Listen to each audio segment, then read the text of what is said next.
Chapter 496. Hearing the receptionist's question, Lu Cheng's mind spun quickly. He smiled and nodded. I'm thinking about it. Can I go in and take a look? He wasn't proficient enough in speaking and could only express his thoughts in a concise manner.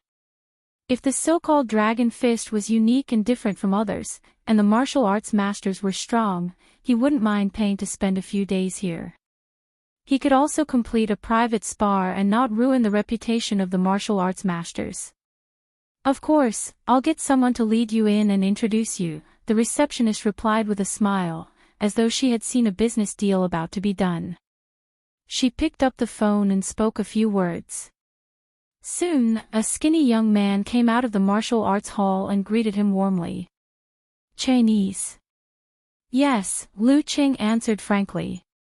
The young man in front of him didn't have a lot of qi and blood. He could barely see the muscles on his arms. Just arrived in Connecticut, right? The skinny young man sized Lu Cheng up and said with a smile, the weather here is changeable, so you have to be careful. I forgot to mention, I'm Li Zuanping, a student and handyman in the martial arts hall. Let's talk inside. You can take a look around. Sure. Lu Cheng followed Li Zuanping into the hall with great interest. He toured the training ground on the first floor and the strength and equipment room on the second floor. He found that the layout here was similar to that in China, except that most of the students were foreigners. Looking at the men and women with white, black, or brown skin practicing the horse stance and punching, it was a fascinating feeling. What do you think?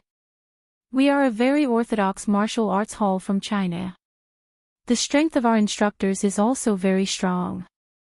A few of them have won the Connecticut Unlimited Fighting Championship. Li Zuanping did his best to introduce the place.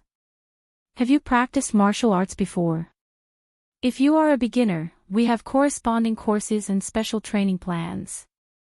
Listening to the other party's long-winded speech and glancing at the ordinary punching and kicking practice, Lu Cheng restrained his waning interest and replied with a smile, let me think about it. Do you have any promotional materials? Can you give me a copy to take home for a closer look?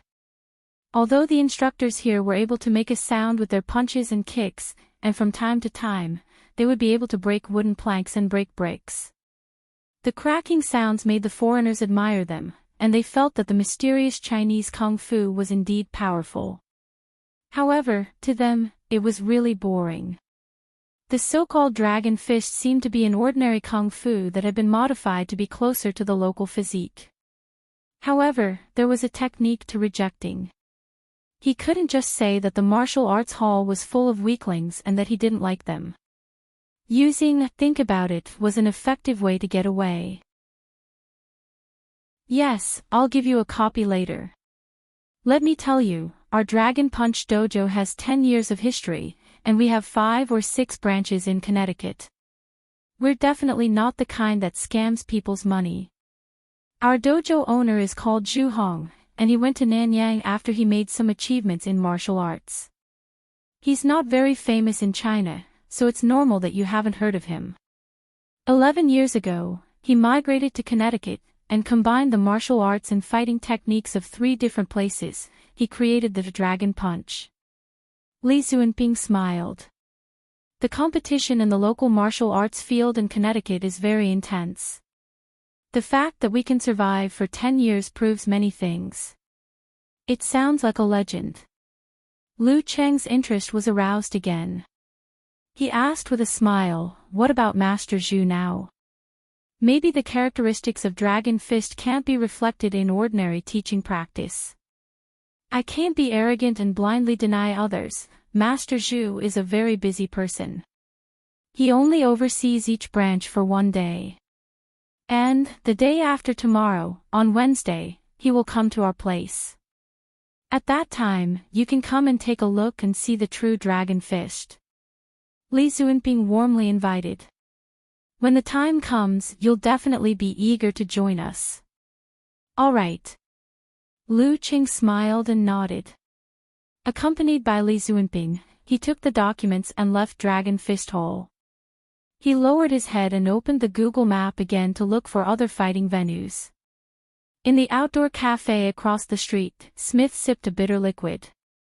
Sometimes he would look at the surveillance footage on the computer screen, and sometimes he would look up at the dangerous backpacker-like figure. Yes, a truly dangerous figure. Smith had read the information provided by Rainey in detail last night and had an unusually deep understanding of the target he was monitoring. That was a mobile high explosive. Rolling waves of fire, huge explosions, and wandering cold light all appeared in Smith's mind. He couldn't help but let out an "oh" and scold under his breath. Those idiots at the embassy whose brains are full of sh*t. Why did they give this guy a visa? Why didn't the boss just deport him? Knowing that he was just complaining, Smith touched his small earpiece and lowered his voice. He instructed a few members of his team to change their positions to avoid being detected by the target. After doing all this, he raised his head and sipped his coffee while looking at the target in a manner of admiring the scenery. At this moment, Lu Qing looked around blankly and coincidentally made eye contact with him. Smith's body tensed up. He didn't look away in a hurry and pretended that nothing was wrong. He nodded his head in a friendly manner and slowly looked to the side. His reaction was that of any normal American. Suddenly, he realized that Lu Qing had moved. That dangerous figure was walking towards the zebra crossing. Taking advantage of the green light, he crossed the street and seemed to be closing in on him. Damn it! Smith quickly lowered his head and pretended to drink his coffee. He cursed in a panic. He couldn't have discovered something, right? Should I get up immediately and leave the scene or reveal my identity, explain the need to monitor him, and use legal terms to confuse him? While he was hesitating, a figure appeared in his line of sight. Lu Qing stopped right in front of him. With a whoosh, Smith's back was covered in a layer of cold sweat. Smith, this is what every man who wants to be Spider-Man has to go through. Show me your courage. He muttered, raised his head, and calmly looked at the Chinese young man who was marked with the word dangerous in red. Sorry, can I bother you? I would like to ask for directions. Lu Qing tried his best to make his smile amiable. Just now, when our eyes met, I decided to ask this fated person for directions. He looks pretty friendly. Smith almost raised his hand to dig his ears, suspecting that he had heard wrongly. He replied in a daze, no problem. I'm a martial arts enthusiast. Are there any famous martial arts training grounds around here? Lu Qing organized his words and asked expectantly. With Google's map, he wasn't afraid of finding his way. However, after searching for a long time, he couldn't find his next destination because of his headache from reading English. He even complained to his wife about it. Smith grinned, unfolded the lines on his forehead, and answered with a dazed smile, Saucy Martial Arts Arena, at the 7th Street. It's one of the important bases of the Jaruga martial arts sect. Base, understand. Understood. Thank you. A name flashed across Lu Cheng's mind, and he quickly confirmed the route on the map. He waved his hand, bade farewell to the kind brown-haired man, and walked towards the 7th Street not far away. Smith waved back reflexively. When he was far away, he wiped his forehead. His hands were wet with cold sweat. He's just here to ask for directions. Smith muttered. Why is he looking for a martial arts arena? He said he's a martial arts enthusiast. As he muttered to himself, Smith's expression suddenly changed. He stood up abruptly and knocked over a chair. Through the device, he issued an order to his subordinates. Monitor the Saucy Martial Arts Arena immediately. Mobilize the nets above, snares below. Gather manpower and be on the alert for danger level. A dangerous level martial artist from China heading to the Jaruga sect's martial arts arena was bound to give rise to bad thoughts. After more than 30 minutes, he finally saw the huge signboard of the Saucy Martial Arts Arena. The logo of the Jaruga sect was printed on it, a fist holding a trident. Below the signboard were the words Msasi and Msasi. This is the place. It's much more luxurious than the Dragon Punch dojo. Lu Qing pushed open the door and entered happily. The receptionist at the front desk was a blonde, blue-eyed girl in a red dress with an explosive figure. She paused for a moment, then slowed down her pace and asked, "You're here to learn martial arts?" "Yes." "Can I take a look before making a decision?" Lu Qing answered with familiarity. "Of course you can." The blonde girl revealed a smile and reminded him in a friendly manner, many martial artists have a fiery temper. After you enter, you have to remember a few things. Don't stare at others practicing. If someone provokes you, pretend you didn't see or hear it. As for words of discrimination, please bear with it, okay? Okay. Lu Qing nodded with a smile. After waiting for 2 minutes, a black youth with pigtails and dressed in a very hip-hop style walked out. When he opened his mouth, Lu Qing suspected for a moment that he would say something like, "Yo yo yo." "Oh, a shy Asian boy." The black youth laughed. "I'm Brooke." "Hello, Brooke." Lu Qing didn't introduce himself and followed him into the Msasi martial arts arena. They had just taken a few steps when they were greeted by a huge figure. It was a muscular black man who was obviously more than 2 meters tall. His arms were exaggerated and shiny, comparable to Lu Chang's thighs.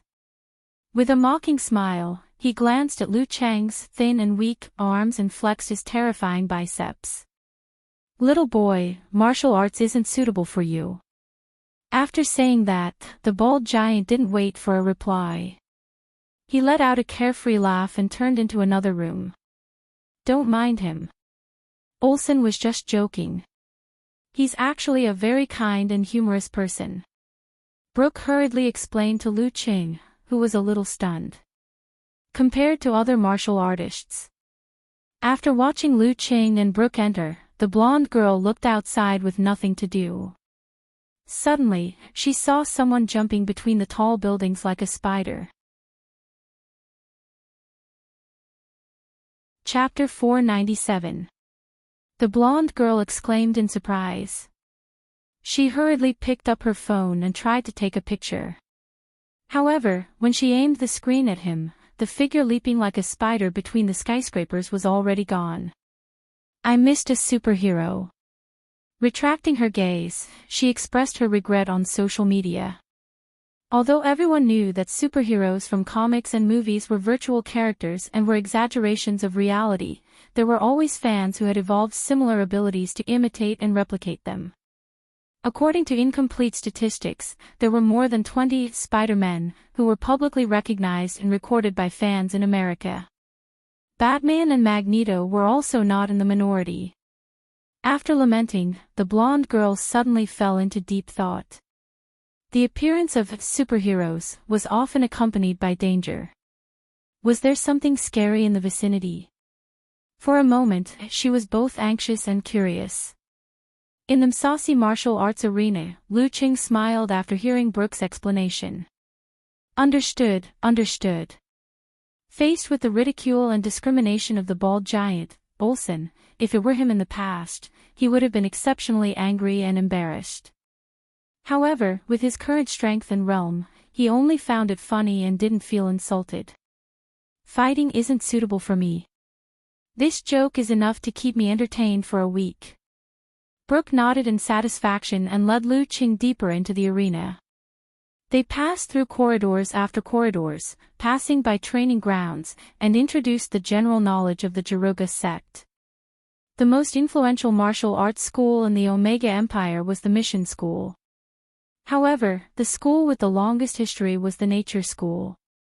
They believed that everything had a spirit, and through that, they could gain power and transform themselves. The Jaruga school belonged to a major branch of the Nature School. They placed the spirituality of the human body in a more important position. Similarly, there were also different sects within the Jaruga sect. The Msasi sect focused on martial arts and, besides the spirituality of the human body, still emphasized on communicating with the spirits of all things. The other sect was closer to spirit cultivation and had almost developed into a cult. In order to awaken the spirituality of the human body, some of their rituals could even be classified as a cult. However, these were all Brooke's words. His stand was clear, and some of his words could only be taken as a passing remark. Lu Qing didn't comment on this. Occasionally, he would respond with a yes, yes, yes. Most of the time, he was observing the layout, the coaches, and the students. Compared to the Dragonfish Dojo, the Msasi fighting arena occupied a large area. The upper and lower floors were separated into training grounds and rooms. There were bare-handed fights, wrestling practice, weapons training, and even fitness classes for ordinary people. As he turned the corner of a room, he caught a glimpse of something that looked like an aquarium out of the corner of his eye. It was made up of huge glass partitions. Inside, the water rippled gently. The color was dark blue, and light shone in from different places.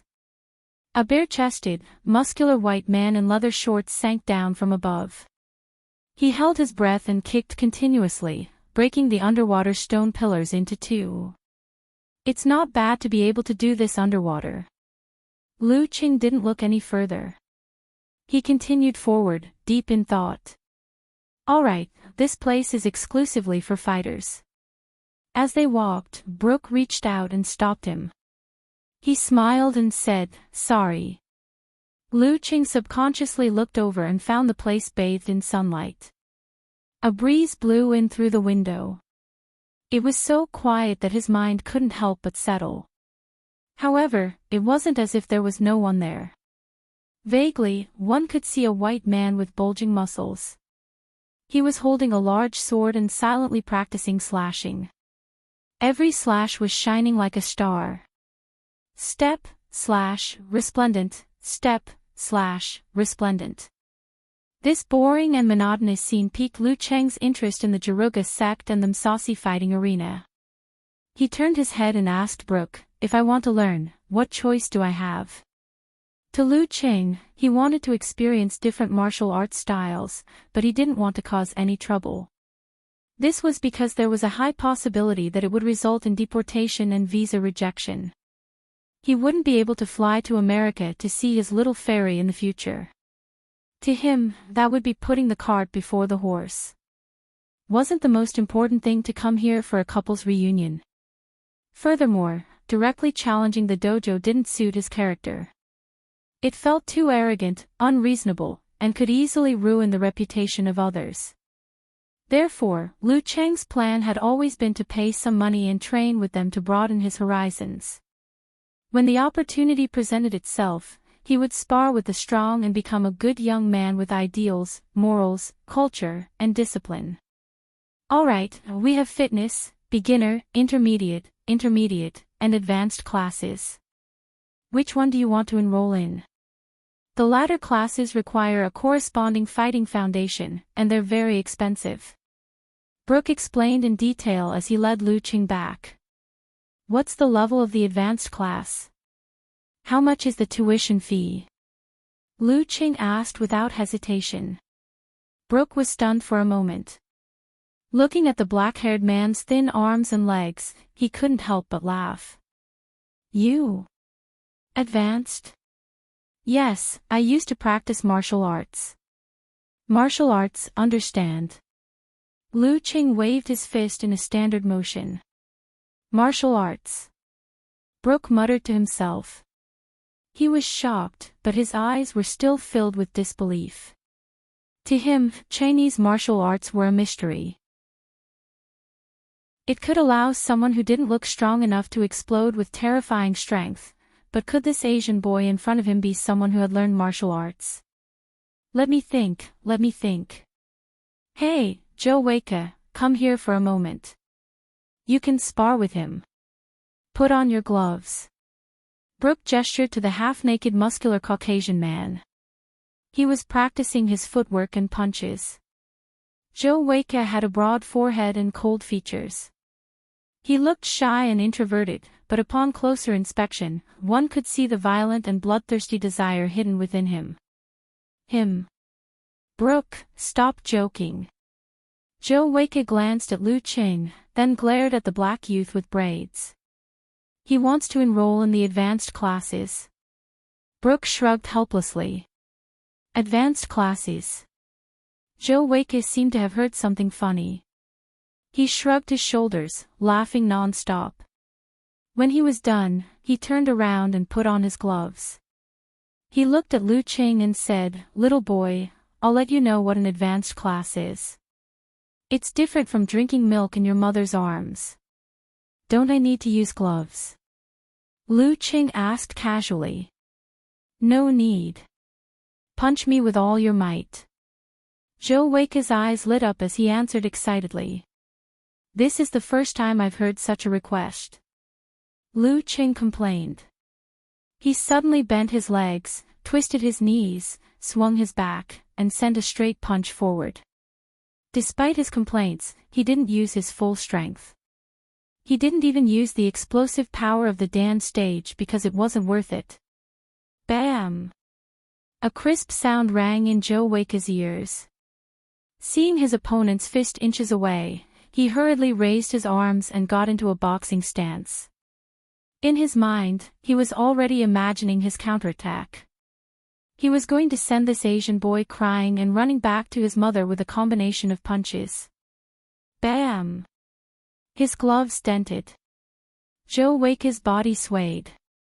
He couldn't help but take a step back. 2 steps, 3 steps. Thump. He couldn't stand properly and fell to the ground. "Is that good enough?" Lu Qing turned around and smiled at Brooke. "Okay." Brooke replied blankly. "Chinese Kung Fu is amazing. This skinny Asian boy can actually knock Joe Wake down with one punch. He's a rising star in boxing. How much is the tuition fee?" Lu Qing glanced at Joe Wake from the corner of his eye as he stood up shakily. "It's fine if it's too expensive. I'll think of a way to broaden my horizons. From now until Christmas, $5,000. Brooke waved at the confused Joe Wake, indicating for him to return to the training ground. $5,000. That's a little expensive. Lu Qing thought for a moment. "Where do I pay?" "Follow me." Brooke was a man who had seen martial artists before. He quickly came back to his senses and led Lu Qing in a different direction. He casually explained, "Our gym membership fee is $100 per month, not including personal trainers. The beginner class is $500, the intermediate class is $1,000, and the intermediate class is $2,000. Lu Qing had specially applied for a dual-currency credit card in China for the convenience of seeing his wife. This was the perfect time to put it to use. After swiping the card, they signed an agreement. They agreed that they would be able to attend martial arts classes tomorrow for 4 hours a day. If they did well and performed well, they would be able to become an apprentice of the Saucy Martial Arts Gym, a true martial arts apprentice. During this process, Lu Qing, who was dizzy from reading the agreement, even took a picture of Yan Jike. In the end, both parties were happy. Brooke sent Lu Qing off with a bright smile and waved goodbye. "See you tomorrow." Lu Qing smiled and headed back to Connecticut University. At this time, Smith had just finished setting up the surveillance cameras to prevent any unexpected situations. He watched as Lu Qing left the Saucy Martial Arts Gym. Left, damn it. What is he trying to do? Smith cursed. He used his Skynet access to check the Saucy Martial Arts Gym's internal network and some of the surveillance cameras. He signed up for a martial arts class. At this moment, Smith felt that the world was full of imagination. A dangerous level guy actually signed up for a martial arts class that wasn't even an apprentice. After a few seconds, he came to a realization. He remembered a few cases where Chinese martial artists had challenged the martial arts experts as soon as they entered the country. They had caused a lot of trouble and could only be sent back. This monster is trying to use other methods to achieve his goal. Smith nodded slightly. Should I remind them saucy martial arts gym? A question popped up in Smith's mind. He quickly found the answer. Why should I? He smiled and drew a cross in front of his chest. Chapter 498. After leaving them saucy martial arts gym, Lu Qing decided to stop looking for similar places since he had already decided to start his classes the next day. Meals had to be eaten one bite at a time, and the martial arts schools had to be experienced one by one. He would be coming here once a month. Wouldn't it be boring if he wolfed down everything in one go in the future?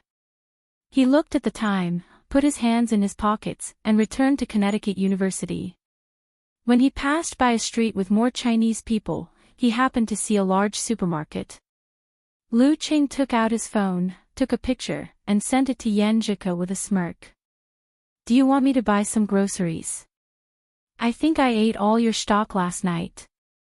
After he finished typing, he roughly read it and changed your home to our home with a smile on his face. Then, he clicked send. After a few minutes, Yenjika smiled and said, Why do I feel like you are a house husband? An inhuman expert as a house husband. This character's setting is awesome. I'm giving him a thumbs up. Following that, she added, rolling her eyes, but I remember that we haven't gone grocery shopping together. Wait for me, I don't have class in the afternoon. Okay. Lu Qing replied with a silly smile. He switched to the map interface and reconfirmed the route. Then, he put away his phone and walked forward leisurely.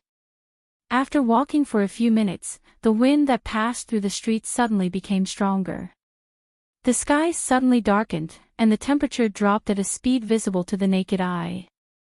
Walala, as the wind reached its peak, the rain began to fall. Drip, drip, drip, drip. The weather in Connecticut sure is changeable. Lu Qing, who didn't bring any rain gear, looked around for shelter. At this moment, he had an absolute reaction and noticed the raindrops falling. He flexed his muscles and moved his shoulders slightly. He immediately flung away the raindrops without staining his clothes. That's interesting. Lu Cheng's eyes lit up, as though he had found something fun. He quickly focused his mind and began visualizing. He formed an ice mirror in his heart and displayed the minute changes in various parts of his body. Compared to the past, his control after reaching the inhuman stage was so strong that it could be said to be abnormal. He felt as if his brain was like a supercomputer, instantly extracting the information collected from every part of his body and rapidly giving feedback, giving orders to each of them. His tendons bulged slightly and his veins pulled. Lu Qing kept flexing his muscles, shaking off the raindrops that fell on his body. From his shoulders to his arms, from his chest to his lower abdomen, from his thighs to his ankles. In the beginning, he was a little flustered. He cared about his brother, but lost his sister-in-law. He could care about his upper body, but he couldn't care about his lower body. He could care about his left, but he couldn't care about his right. As the rain fell, a few wet spots quickly appeared on the surface of his body, especially his head. Unless one was a physical invulnerability expert, one wouldn't dare to cultivate too deeply. Just by pulling on the skin and small muscles, one would definitely be slower by half a beat. Step by step, Lu Qing walked, leisurely, in the rain. He slowly grasped the rhythm and was no longer in a hurry. Everything was in order. It was as if he was immersed in a symphony, letting every part of his body play the role of different instruments, playing a beautiful melody in an orderly manner, intoxicating his soul. In the RV in the next block, Smith looked at the surveillance screen and shrugged. He said to his subordinate who was drinking coffee next to him in confusion. Is he a poet? Why is he so happy to be in the rain? I don't understand. What a strange Easterner. The black-haired, brown-eyed member of the Homeland Security Bureau shook his head. The rain in Connecticut came and went in a hurry. When Lu Cheng strolled to the outdoor cafe, the dark clouds had already dispersed and the sun shone into the wind. Huff! He exhaled and wiped the dense cold sweat on his forehead. He felt both tired and refreshed. That experience just now was great. It was as though he had become a god who controlled his body. He had the confidence to reveal everything within. Is this how it feels to have a breakthrough in Ice Mirror? Encountering gods in the void, self-reflection. Ice Mirror was said to be the most difficult martial arts below physical invulnerability. It was the core control of many of the ice sex martial arts. Not only was it difficult to master, but it was also difficult to improve. After Lu Cheng completed his transformation and entered the inhuman stage, he thought it would become stronger. Who knew that it wouldn't improve at all? But today, he had a breakthrough for no reason because of the rain. After arriving in America and meeting Ku, my body and mind are satisfied. My latent impatience is gone, my mind is stable, and I already have the foundation. Is that why I was able to gain something by chance? Lu Cheng thought, surprised, delighted, and amused. Damn it! Why does it feel like I'm practicing dual cultivation? He couldn't help but complain. He examined himself again. The rain just now was rather heavy, and he had just made a breakthrough in his control of Ice Mirror. It was inevitable that he would have trouble controlling his body. There were many wet marks on his body, especially on his hair, which was sticking to his body. However, after walking in the rain for more than 10 minutes, most of his body was dry. It was still unbelievable. Shaking his clothes, Lu Cheng raised his right hand and wiped his hair, wiping off patches of frost and ice crystals. He switched to his other hand and wiped his hair again. A little mist spread out, and his hair was completely dry. Not bad. Lu Cheng showed the satisfaction of a full meal. He walked to the bar counter of the cafe and ordered a cup of cappuccino on a whim. He found a table and sat down. Sipping his coffee, he looked at his phone and searched for information on the Jaruga sect in English, leisurely waiting for Yen Jike to end her morning class. He had already taken a copy of the relevant information in Chinese from the Ice God sect, but it was still lacking. On the other side, in the RV, boss, look. The surveillance staff looked up in surprise and shouted to Smith. What? Smith put down his cutlery and looked over. His subordinate pointed at the screen and said, Boss, he walked in the rain for 13.5 minutes, but only a small part of his clothes and pants were wet.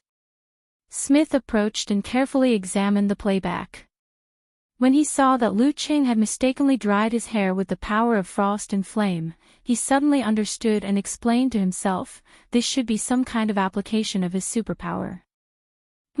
It's very detailed and wonderful. Write it in the report and add it to the data. Yes, boss. The staff cleared his doubts. At noon, Lu Cheng met up with Yen Jike and Auntie Du. They found a famous old Chinese restaurant and filled their stomachs. After that, the couple left Auntie Du to pass the time and went to the supermarket hand in hand. They went straight to the food section and saw a dazzling array of vegetables, fruits, and all kinds of meat. What do you want to eat? It's my treat. Yen Jike showed her dimples and smiled sweetly. Lu Cheng was stunned for a moment and said in annoyance, I forgot to look at the menu. I don't even know what to ask Auntie Du to cook tonight. Just buy whatever you want. Cough, I didn't think about this at all last night, forgot to look at the menu. Yen Jike gritted her teeth and glared at him. Under the light, her cheeks became redder and redder. She snorted, what else do you remember? I'll look into it later. When I'm confident, I'll give Auntie Du a day off and we'll cook on our own. Lu Cheng laughed embarrassedly, avoiding the important and dwelling on the trivial. The episode passed quickly. Yen Jike pulled Lu Cheng and Lu Cheng pushed the shopping cart and walked to the front of the meat section. The girl looked at it with interest. She picked up the food and put it in the car with interest. She muttered, "I'm not sure. This steak looks good. This cowboy rib is good too." Lu Qing listened in a daze, and then asked with admiration, "You're right. Have you bought here before with Empress Dowager and Auntie Du? Otherwise, how could she choose so quickly and confidently?" Yenjika looked up at him and answered matter-of-factly, "No, it's my first time today." "Then what are your standards?" Lu Qing blurted out in surprise. Yenjika glanced at him with a look that said, "Are you stupid?" and said confidently, "Based on the price. Usually, the expensive ones are the best ones." "That makes sense." Lu Qing was speechless. After getting the affirmation, Yenjika raised her head and put the meat she wanted into the cart. She added, "Look at them. They look better than the ones next to them. The texture is so beautiful. I can't tell." Lu Qing didn't dare to refute. He followed the confident Ku around the food section and watched her pick up the food excitedly. Finally, they went back to the vegetable section to replenish their vitamins and plant fiber. "Cheng, what is this?" Yenjike pointed at a piece of green and asked curiously. Lu Qing stared at him and answered confidently, "I'm sorry. I don't know either. I don't even know the words." Yenjika nodded in agreement. After that, they looked at each other and laughed inexplicably. After checking the words and knowing the scientific name, Yenjika still didn't know what it was called. "Let's buy some and try it." With Lu Qing by her side, she was eager to try new things. Just like that, they bought 2 full carts and each pushed one to the checkout section. As they looked at each other, they suddenly had the subtle feeling of starting a family and living together. Their lips curled up.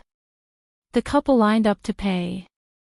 Although they bought a lot of food, it was not eye-catching because there were many people who bought a week's worth of food in one go here. Being good at using the freezer was a major feature of life in America.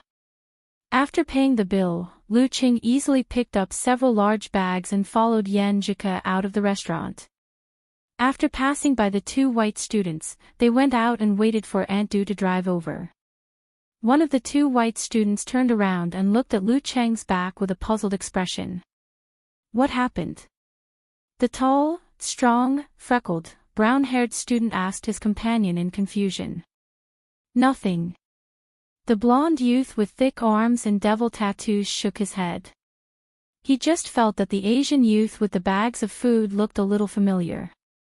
The freckled brown-haired student didn't dwell on the question and said, "George, we can't become martial arts apprentices. Why don't we try out Chinese martial arts? You saw the King of Youth League. Peng and Lu are very good. Let me think about it." The blonde youth frowned in distress. Back at home, Yenjika started her homework, Lu Qing started his daily exercise, and Du Yen prepared dinner. By the time they finished eating, the sky was already dark. Yenjika went back to her room and turned on the lights, illuminating the room with a faint yellow glow. "Just a little more and I'm done. This professor gives the most homework." The girl stretched and complained to Lu Qing. Then she buried herself in her homework. At this moment, she noticed Lu Qing bringing a chair over and sitting beside her. He turned on the table lamp to make the light brighter. Then he sat down silently with a book in his hand. He studied it seriously and accompanied her in silence. "Qing, what are you reading?" After a few minutes, Yenjika couldn't hide her curiosity and turned her head to ask. Lu Qing waved the book and smiled. "Recipes." Pfft. Yenjika snorted and pursed her lips. She turned her head and looked to the side. The dimples on her cheeks deepened. She felt that the light in the room was very warm. Chapter 499. Before 8 o'clock, Yenjika finished the rest of her homework.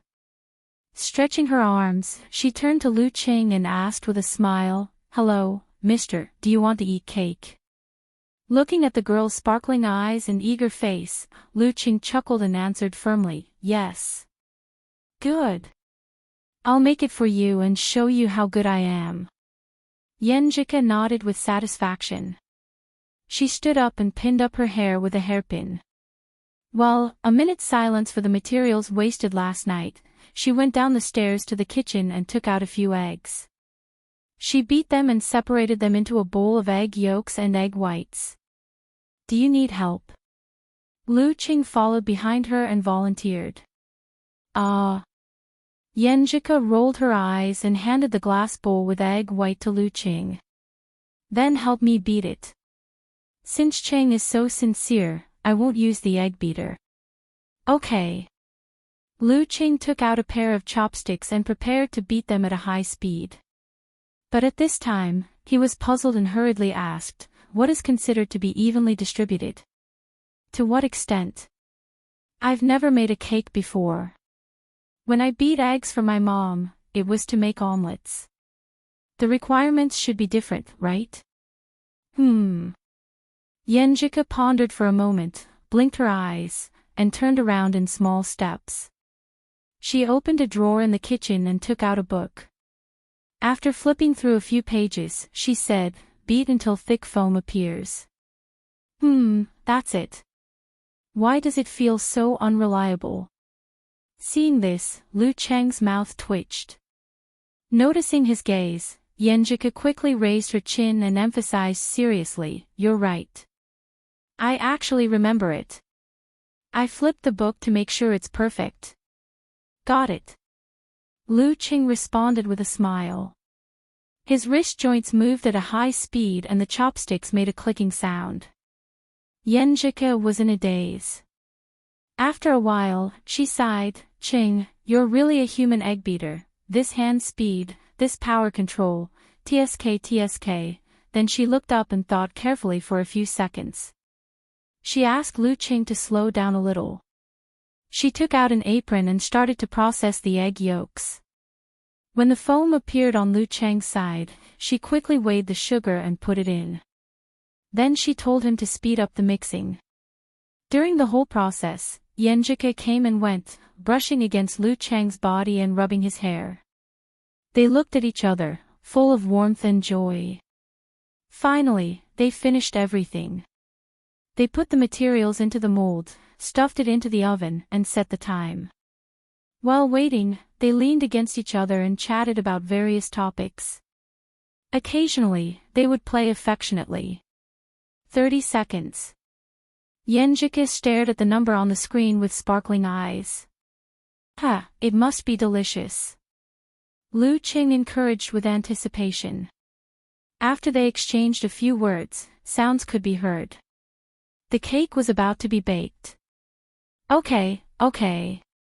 Yenjika turned around spotty.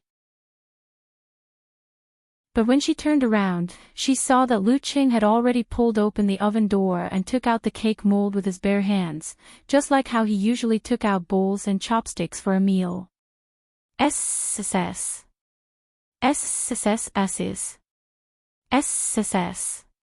What? Lu Qing put the cake on the plate. A sweet aroma filled the air. Yenjika answered with a serious expression, "It's dangerous. Please don't imitate it." I'm wearing gloves." Lu Qing put down the mold and raised his right hand. The surface was covered with white steam. Yenjika was speechless. She looked at the cake on the table, inhaled the aroma, and nodded seriously. "Qing, I'm so jealous of you." "What are you jealous of?" Lu Qing asked in surprise. "I'm jealous that you have such a good wife like me." Yenjika raised her arm and tried not to laugh. Lu Qing laughed out loud for a while. "Yenjika is also a little amused by me." Yenjika passed the spoon to Lu Qing and said timidly, "I want to try but I don't dare." "Qing, try it and tell me how it tastes, okay?" Lu Qing took a spoonful and chewed for a while. He was intoxicated and praised, "Not bad. The sweetness is just right." As he spoke, he extended his arm and put the spoon in front of his little fairy's mouth. "Really?" Yenjika's eyes were filled with joy. She leaned forward and took a small bite of the cake and tasted it carefully. After 10 seconds, she heaved a sigh of relief and said with a smile, "Good, good, I didn't lose my standard. But the taste isn't as exaggerated as Ching. Well, I'm in a good mood today. I won't expose his exaggerated acting." Yenjika hurriedly urged him, "Hurry up and eat. Ching, let me tell you, the desserts in America are super sweet. It's like candy is free. I don't particularly like the sweet kind." While chatting and laughing, the couple finished the cake. Of course, Lu Ching took care of 4/5 of the cake. In the end, he felt a little embarrassed to have increased Aunt Du's workload, so he volunteered to clean up the mess and clean the table. Yenjika watched as Lu Ching put on an apron and stood in front of the sink. He carefully washed the dishes and wiped them with a special cloth. She leaned against the kitchen door and her eyes gradually lit up. After a while, her dimples appeared. She leaned over and said confidently, "Ching, I'm here to help you." Following which, sounds of laughter rang out in the kitchen. Lu Cheng's helpless voice could be heard from time to time. "You don't have to help. Why are you causing trouble?" In the cheerful atmosphere, the two finished cleaning up and returned to the second floor. They each took a shower and lay on the same bed. Yenjika seemed to have forgotten that the room she had arranged for Lu Ching was next door. She asked with great interest, "Ching, you said that your ice mirror has reached the realm of encountering gods in the void, self-reflection. What's the use of that?" "My sensing range has increased by at least 50%. My control of my body is so accurate that there's almost no error. If I suffer from internal injuries, the recovery time will be greatly reduced. Also, I can correspondingly stimulate my qi and blood, simplify the fighting formula, and combine it with the path of Azura that I previously comprehended. The explosive power will increase and the number of times I can use it will increase." Lu Ching explained tirelessly, half describing for his wife, and half summarizing himself. "As for the control of strength and moves, those are just minor details. Oh right, from tomorrow onwards, I'll teach you the fighting formula. We'll go to bed on time tonight to replenish our energy." "Okay," Yenjika replied happily. Her eyes sparkled as she listened to Lu Cheng's explanation. After a pause, she recalled something and quickly asked, "Is there still no news on the wholeness formula?" "No. It's the secret technique of the extreme Hadu sect. I don't think it's that easy to get hold of it. Even the military has to consider many things," Lu Ching said with a sigh. Just then, a thought came to him and he suddenly broke into laughter. "I realize there's another use for the ice mirror breakthrough. I won't talk about it, I won't talk about it. Not suitable for children." Yenjika was instantly filled with curiosity. She asked repeatedly, using both her hands and legs, sometimes threatening and sometimes acting coquettishly. After a round of banter, Lu Ching raised his hands in surrender and confessed honestly. He said in an extremely academic tone, "Didn't you complain that I'm too old to come out last night?" Using that was a little insensitive. But now that the ice mirror has improved to the self-reflection realm, I can control it to a certain extent. Anyway, with self-adjustment of sensitivity and listening skill, the effect should be pretty good." At first, Yenjika felt shy listening to him, but in the end, it turned into a standard dumbfounded look. "Cheng, how did you end up in this aspect when practicing martial arts, applying what I've learned?" Lu Cheng was just about to give a humorous reply when he was immediately pummeled by delicate punches. At the end of their banter, Yenjika sensed that the atmosphere was a little off. She quickly turned her back to Lu Ching, buried her face in the pillow, and announced in a muffled voice, "I fell asleep." Lu Ching couldn't help but laugh. Thinking of how his girl hadn't slept the entire night and how she didn't even need to sleep with the help of the swordsman formula, he felt a pang of pity for her. Suppressing the urge, he hugged her from behind and kissed her lightly on the cheek. "Good night. Good night." Yenjika's dimples slowly blossomed. The next morning, the two woke up feeling refreshed. Lu Qing found a pen and paper and wrote the fighting formula. After finishing his training and breakfast, he continued on to the campus of Connecticut University. After waving goodbye to Yenjika, he took a detour to the Msasi martial arts gym. When he passed by a block, he suddenly heard gunshots. He saw two armed robbers wearing balaclavas running out of the bank in front of him. They seemed to be a white man and a black man. "Hey, is there a chance to crack down on crime?" Lu Cheng's spirits were lifted. He was eager and excited. Just as he was about to make a move, a figure flashed past and knocked over one of the robbers with a bang. The figure was dressed like Superman. Just as he was about to dodge and attack the remaining robber, a net made of silk threads fell from the sky and enveloped his target. Whoosh! Whoosh! Whoosh! Another two figures rushed over. Lu Cheng was a little dumbfounded. There are too many superheroes in America, aren't there? It's just a case of robbing a bank, and there are 3 of them. In the next block, Smith, who was watching the surveillance footage, laughed out loud. These 2 bastards sure are unlucky. 3 superheroes happened to be having breakfast nearby. At this point, he silently added another sentence. And a dangerous grade monster passed by. The incident in the morning passed in a flash. Lu Qing shook his head and left the scene. He had some thoughts in his mind. Since the Americans are so passionate about acting as superheroes, will there be people acting as them? No, let's not talk about acting. Will there be people imitating high-end, perverted criminals? This seems to be their tradition. I have to go back and collect information to see if there are similar criminals in Connecticut. Could it be possible for them to endanger Yenjika? I have to take precautions. Sigh, it's a pity that I'm not familiar with this place. No intelligence, no resources, no evidence, no clues. If I'm not careful, I'll cross the line and be deported. Otherwise, I could really come up with a Connecticut criminal cleanup plan. I'll visit them one by one and blow them up at one point. Lu Cheng's thoughts ran wild as he arrived at the entrance of the Msasi martial arts gym. P.S. Connecticut criminals, who the F***ck did we offend? Chapter 500. Msasi Martial Arts Arena.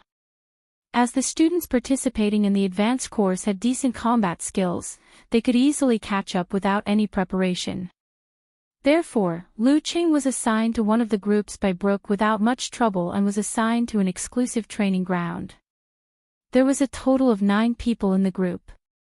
There were a total of 9 people in this group, including him.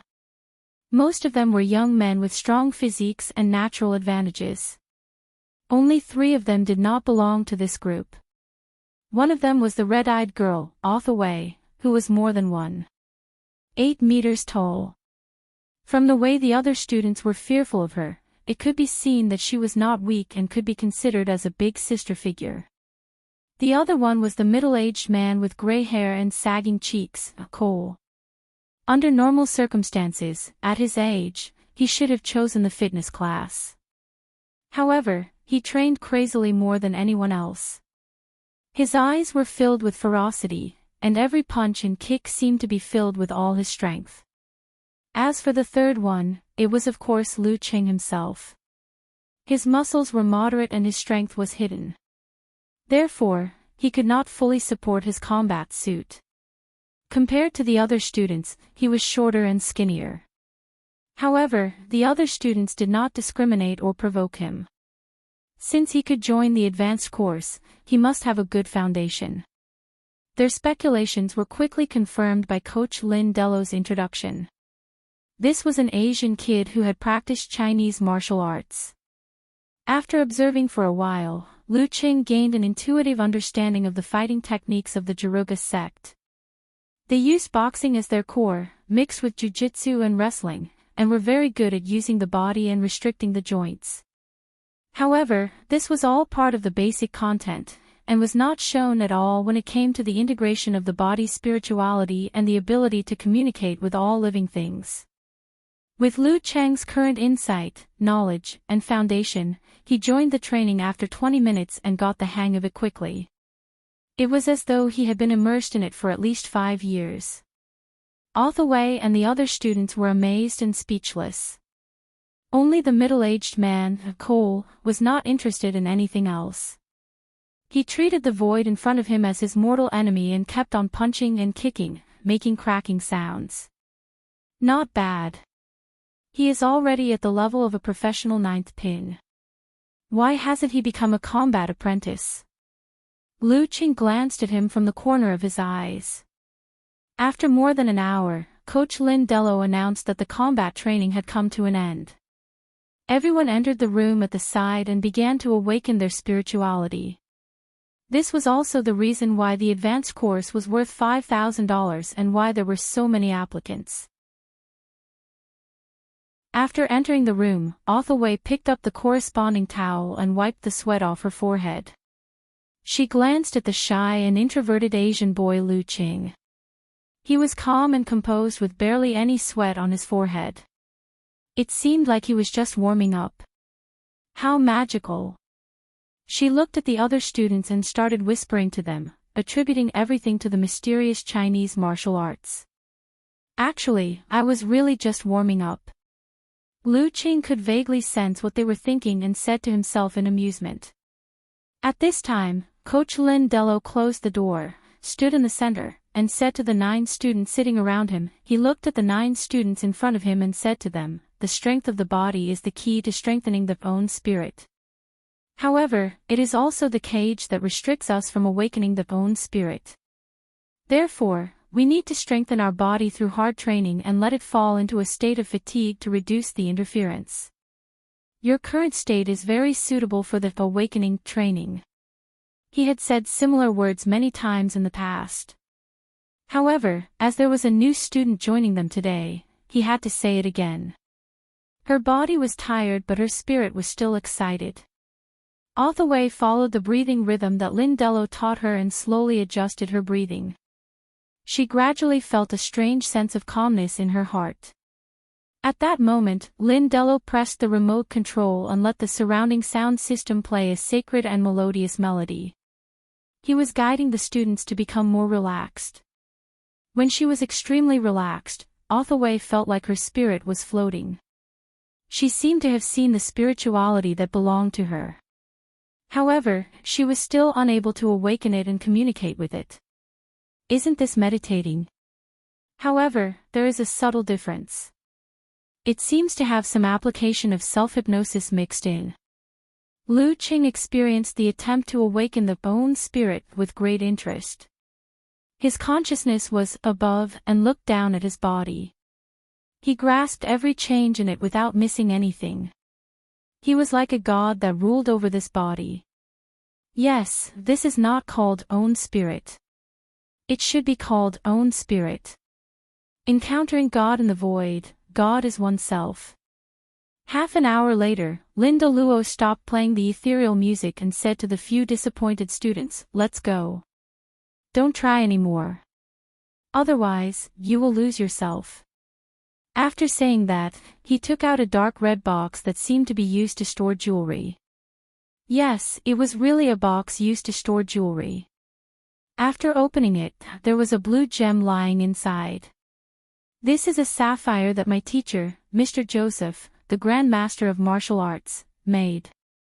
He used the own spirit as the main source of the polishing and gave it a certain level of spirituality. Try to communicate with it and tell me what you feel. This is the practice of communicating with the spirituality of all things. It can help you awaken the own spirit," said Lin Dello seriously. He was a black-haired Caucasian man who was less than 30 years old. He was obviously of Latin descent. The lines on his face looked like they were carved by knives and axes. According to the order, the middle-aged man, Cole, was the first to receive the gem. He communicated with it quietly for a while before opening his eyes and revealing his grayish-white pupils. "I feel a patch of blue." Lindello nodded slightly and didn't comment. He let Cole pass the message clockwise. "I feel like I'm touching water. I almost couldn't breathe just now. Waves, waves, I see waves." After a few people, the object of spirituality was in the hands of the extremely curious Lu Qing. He imitated the other students and placed the gem in his palm. He placed it horizontally on his left chest and closed his eyes. Focusing his thoughts, he reflected in the ice mirror. His mind slowly descended and came into contact with the gem. It seemed to surround and envelop it. Ripples appeared in his heart lake. Within the ice mirror, a crashing sound could be heard. It was a surging sea that filled the surroundings. It was deep blue, layered, and dimly glowing. Essence. Charm. These two words popped up in Lu Cheng's mind. He felt that this sapphire was very similar to the paper on which he had written the fighting formula. However, there were subtle differences. There are 3,000 paths, but they all lead to the same destination. He suddenly remembered a saying in a cultivation classic. His mind and consciousness immersed in the gem, wanting to explore more. With a crashing sound, the waves of the blue sea surged and churned to the bottom. There was a layer of blood-like water. Thick, sticky, stinky, cruel, evil, and many other sensations appeared in Lu Cheng's ice mirror, creating exaggerated ripples and hideous cracks. Lu Cheng responded in his mind. He visualized the ice spirit holy light and moved a little forward. The blood flow immediately retreated and the ice mirror regained its stability. The blue sea once again covered everything, except for the coldness. It seemed to have two poles. What's going on? When the Grand Master of Martial Arts Joseph was polishing the gem, he couldn't control his emotions and allowed the negative things to taint his spirituality. Moreover, this evil feeling was buried very deep. It would be difficult to detect or trigger the changes if one wasn't of a similar level. Experts of a similar level wouldn't have the time to study the spiritual item that Joseph was polishing for his disciple. Lu Cheng was still in a state where he didn't know much about the awakening and polishing of the Jaruga sect. It was hard for him to figure out the real reason. He opened his eyes and briefly explained his feelings. The sea. Lin Deluo's eyes were filled with surprise. After a while, he nodded and said, "That's right. This Asian kid's spirituality is very strong." Seeing that no one noticed anything unusual, Lu Cheng secretly heaved a sigh of relief. He passed the sapphire to Authaway, who was beside him. Authaway got into position and communicated with him silently for a while. She opened her eyes happily and replied, "Coach, I see an iceberg." While Lu Cheng was speechless, Lin Deluo shook his head with a sour expression. "Authaway, you've regressed." Authaway's smile instantly collapsed. The two following students, one saying, "cold," and the other saying, "deep water," witnessed the remnants of Lu Cheng's influence gradually fading away without them realizing it. After the practice of own spirit came to an end, Lu Cheng and the rest started their combat training again. This allowed him to re-understand the foundation of his martial arts from different perspectives and concepts. From there, he could find problems that he couldn't detect in the past. Stones from other mountains can be used to attack jade. At 11:30 p.m., Lin Deluo announced the end of the class for the day. If anyone wanted to come in the afternoon, they could do an hour of free practice. Lu Cheng didn't have the time to care about the other students. He took a shower, changed his clothes, and returned to Connecticut University to have lunch with Yen Jike. With his company, Du Yen had the time to do something of her own. After noon, Du Yen returned and the girl re-entered the classroom. Lu Qing found the nearest cafe and asked for an iced latte. As he drank, he used the local internet to search for famous criminals in Connecticut. The first thing that came into his view was a scary guy known as the God Slayer. He committed crimes all over America, not just in Connecticut. He took pleasure in killing famous superheroes. Other than that, there was no pattern to his crimes. Until now, he hadn't been caught. This guy probably has the strength of a physical invulnerability expert, Lu Qing exclaimed. However, the God Slayer targeted powerful superheroes. It was almost impossible for him to affect Cuckoo, so he didn't need to be wary of him. Lu Qing swiped his thumb and looked at the search results again. Every year, the nightmare would randomly kill people. His targets have no pattern. The only thing that can be confirmed is that when the corpse is found, the forehead will be slit vertically and there seems to be an additional bloody eye. According to the police report, there was once a person who tried to commit a crime to escape the law. In the end, he provoked the nightmare and became the next victim. From the limited 2 encounters, this guy is considered a veteran grandmaster of martial arts in America. He's similar to our Inhuman, no leads, no leads. Lu Qing sipped his coffee in frustration. His plan to clean up criminals had been foiled before it even started. He didn't even know who the culprit was. Out of habit, he continued to scroll down. He saw that there were cases of 2 to 4 female high school students and below disappearing every year. After years of police investigation, they could basically confirm that the culprit was the same person, codenamed Butcher. On the list of suspects listed online, Lu Qing saw a familiar name. Joseph. Joseph from the saucy martial arts gym. In an ordinary car on the street, Smith looked at the surveillance camera and asked his subordinates, "Can you find out what he's seen?" "Yes, but you need to use the Skynet, boss," answered the guy wearing a baseball cap casually. Chapter 501. Joseph. Seeing this name, Lu Qing immediately recalled his experience of communicating with the gemstone spiritual object in the morning. He remembered the sticky, smelly, evil, and cruel blood. That was a gemstone polished by martial artist Johnny Joseph with his own spirit. The tainted deep spirituality seemed to have originated from the negative factors at the bottom of his heart or his prolonged emotional loss. Thinking of this, Lu Qing perked up. He began to research why Joseph was listed as a suspect. The blood of a missing girl, Taylor, was found in the woods near his villa. His ex-wife spread the word that he believed in the devil and that he had cold books like the pure girl's spirit at home. Another victim, Sonny's boyfriend, accused him of seeing figures similar to Joseph around the scene of the possible disappearance. However, the broken camera couldn't provide any evidence. Reading line by line, Lu Qing realized that these clues couldn't clearly prove that Joseph was the culprit. They couldn't even make him undergo a strict investigation.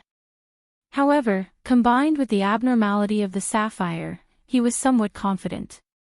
In an ordinary sedan on the street, a young man in a baseball cap was typing rapidly on the keyboard. "Boss, he's looking at famous criminals and cases in Connecticut." Smith was stunned. He took the laptop from his subordinate and slid his index finger across the touchscreen, reading the content that Lu Qing had read. This was feedback from the internet service provider.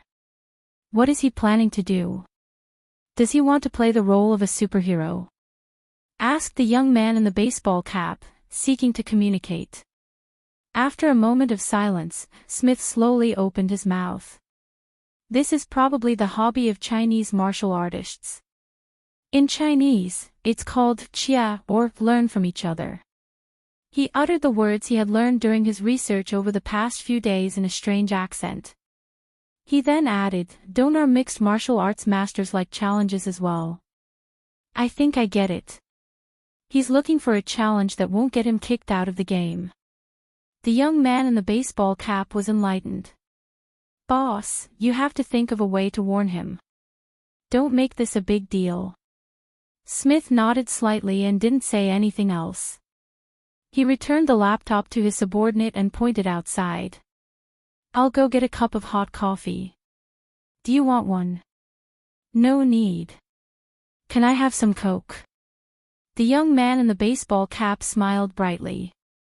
After getting out of the car, Smith went to another shop and bought a cup of steaming black coffee. Then, he took the elevator to the top floor and entered the rooftop. Leaning against the edge, he silently looked down at the building opposite. The short building was called Msasi Martial Arts Arena. A few minutes later, the door of the rooftop was opened. The gray-haired middle-aged man, Cole, appeared with a bag of things in his hand. He looked exhausted, but his eyes were cold. "Smith." Cole was stunned for a second before he let out a sigh. "You're here again." Smith picked up the cup, downed the remaining coffee that had cooled down, and smiled bitterly. "Uncle Cole, how have you been?" "I still haven't awakened my own spirit, and I still haven't become Joseph's combat apprentice." Cole took out a can of beer, opened it with a bang, and took a deep gulp. The pale yellow beads of water flowed down his chin, which he had forgotten to shave, past his grayish-white and messy beard stubble, and fell to the ground, breaking into 8 pieces. Smith opened his mouth, as though he wanted to say something, but in the end, he didn't say a word. He crushed the cup into a ball, turned around, and left the rooftop. He found a supermarket and bought a can of Coke for his subordinate. He instructed him to go home and rest, to ensure that he had enough energy to wait for his next shift. As for the other members of the team, they were sent off to do other things. After studying for a long time, Lu Ching suddenly broke into laughter. He was mocking himself for being too engrossed in his role. Even if he was fairly certain that martial artist Johnny Joseph was the criminal, butcher, who had been active for more than a decade, he could still pay him a visit with peace of mind. However, if he couldn't find any concrete evidence, it would be very troublesome to clean up the mess. This was a veteran mighty one with a relatively high status. In this way, if he was not careful, he would become a criminal. In a place where he was unfamiliar with the people and there were not many resources to borrow, not to mention the serious consequences, the lightest punishment would be deportation, and his visa would be denied. This would contradict his most important request. Should he seek help from the military? They definitely have an intelligence network in America, but how should he ask? As the thought flashed through his mind, Lu Ching had already simulated the most likely conversation. "I'm going to deal with Johnny Joseph. I need intelligence support." "Why?" "He's a perverted criminal. He might endanger my wife." "Oh. Does he know your wife?" "No." "Does his target group include your wife?" "No." "Then why do you want to deal with him? Do you understand? There's a certain possibility." A small possibility. I want to take precautions. Please forgive me for not understanding your train of thought." Lu Ching shook his head and mocked himself when he thought of a similar scenario. He temporarily put aside the idea of visiting the butcher. Joseph's target should only be young girls. He wouldn't be able to find college students, not to mention Ku, who was just one of the many female college students. Even though perverted criminals like him are detestable and everyone has the right to kill them, and I also have a sense of justice, I still have to consider the actual situation. Lu Ching picked up his iced latte and drank the last mouthful. Seeing that it was still early, he decided to head to the Msasi martial arts gym for another hour of free practice. I can't relax my expectations of myself just because I'm already an inhuman and my strength is internalized. Even if I don't train, my realm won't regress. My target has never been an inhuman. The past doesn't count. Picking up his phone, Lu Ching walked out of the cafe. Just as he was about to identify the road, a car suddenly appeared in front of him and slowly stopped by the roadside. "Hello, Lu," greeted the driver with a smile. "Who's that?" Lu Ching looked over in confusion. He felt that the young and sunny face was a little familiar. But, in his eyes, most foreigners looked the same. "You asked me for directions yesterday," Smith reminded him. "Oh, it's you." Lu Qing suddenly remembered. Then, a thought came to him and he blurted out, "How do you know my surname is Lu?" At that moment, his hair stood on end. He was like a monster that was about to pounce. His natural aura made Smith shiver. He almost lost control of his body and abandoned the car to escape. Taking a deep breath, Smith maintained his smile. He took out his identification and introduced himself. "I'm Smith from the Department of Homeland Security. I'm in charge of monitoring your activities in Connecticut." His actions didn't violate the regulations. Such monitoring could be communicated with the target. Reminders and warnings were given first to let Chinese martial artists know that they were under the strict supervision of the state apparatus. This could effectively reduce the occurrence of violent incidents and nip the problem in the bud. However, follow-up monitoring wouldn't be reduced because of this. They would detect and prevent unforeseen events at the first instance. This was actually the most common method used by many experienced agents when they received similar missions. However, Smith was a greenhorn and had a bit of aggressiveness. Hence, he chose to monitor in secret. Lu Qing was stunned for a second. From the corner of his eye, he saw his image playing on the screen of the computer in the passenger seat. He was convinced. "Can I verify your identification number?" Just as he finished speaking, he saw the corner of Smith's mouth twitch. It was as if he heard the other party shouting about the trust between people. "Sure," Smith maintained his expression and answered in a deep voice. Lu Qing searched for a way to verify. After confirming, he nodded and asked, "Mr. Smith, why are you looking for me?" He had long heard and could reasonably deduce that martial artists of his level would be monitored when they entered the United States. That was why he was so cautious about his words and actions. He didn't randomly challenge others to learn from. Now that he had met the head of the Secret Service in charge of monitoring him, he finally felt relieved. "Lu, let's talk in the car." Smith picked up the computer and pointed at the passenger seat. Lu Qing was bold and had a clear conscience. He immediately pulled open the car door, sat in, and fastened his seatbelt. Smith was dumbfounded by this small action. It was like a magical fantasy. Why would a monster like this need a seatbelt? He calmed himself down, started the car, and drove to another street.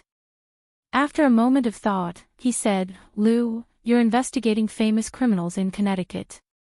You want to spar with them. So that's why he's here to warn me." Lu Qing seemed to come to a realization. He chuckled. "It's just a casual investigation. I've always been law-abiding." As though he didn't hear his explanation, Smith continued.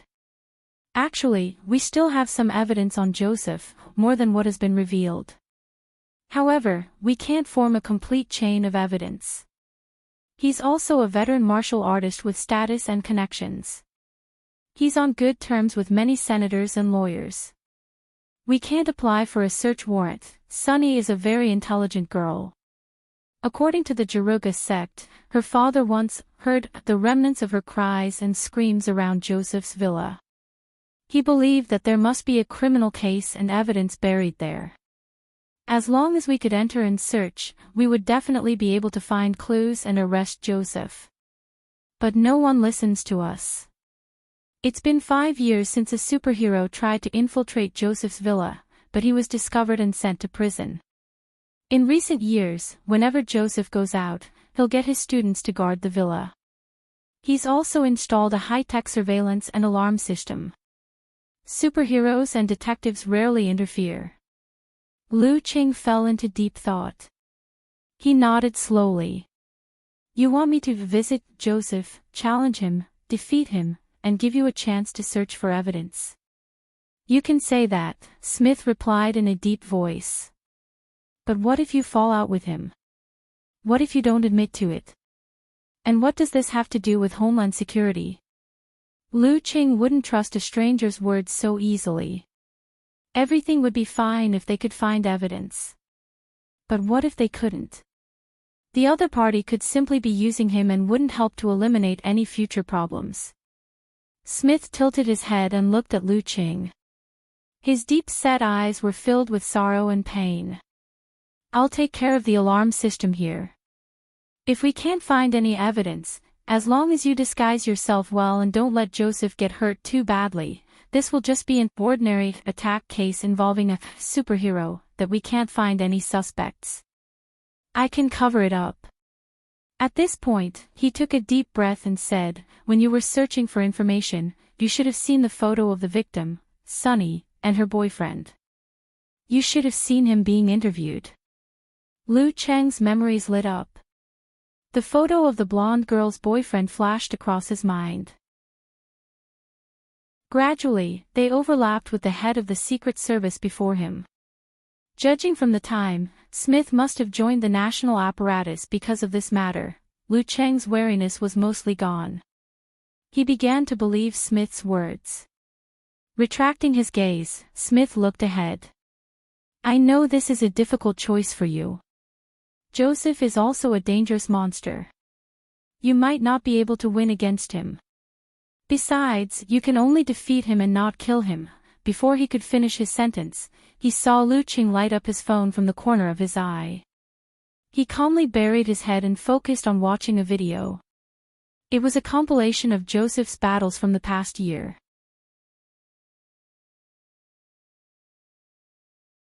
Chapter 502. Smith shut his mouth and focused on the road ahead. He let the car turn onto another road in the quiet atmosphere. It took many twists and turns, going back and forth, and circling around Kingstown University again and again. After a long while, Lu Qing exited the video interface and opened the app. He replied to Yan Jika's complaint about the professor, unhurried as usual. What's your answer? Smith asked expectantly and nervously. His voice was a little hoarse. Lu Qing glanced at him casually and didn't answer. He sent a message to Yan Jika first. Do you want me to be the bane of evil? What's the situation? Yan Jika replied with an emoji of a confused and adorable mythical beast. An agent from the Department of Homeland Security is looking for me for a favor. Coincidentally, it's in line with my plans. The situation is too complicated, so I'll tell you about it after dinner. It's not dangerous. The worst-case scenario is that you have to find me a good lawyer so that it won't affect my future visa. Lu Qing replied with a smile. Empress Dowager knows a few good lawyers and has the backing of an agent from the Homeland Security Bureau. You'll be fine as long as you don't cause any big trouble. Yan Jika saw how confident Lu Qing was, as if he was going to the next street to buy groceries.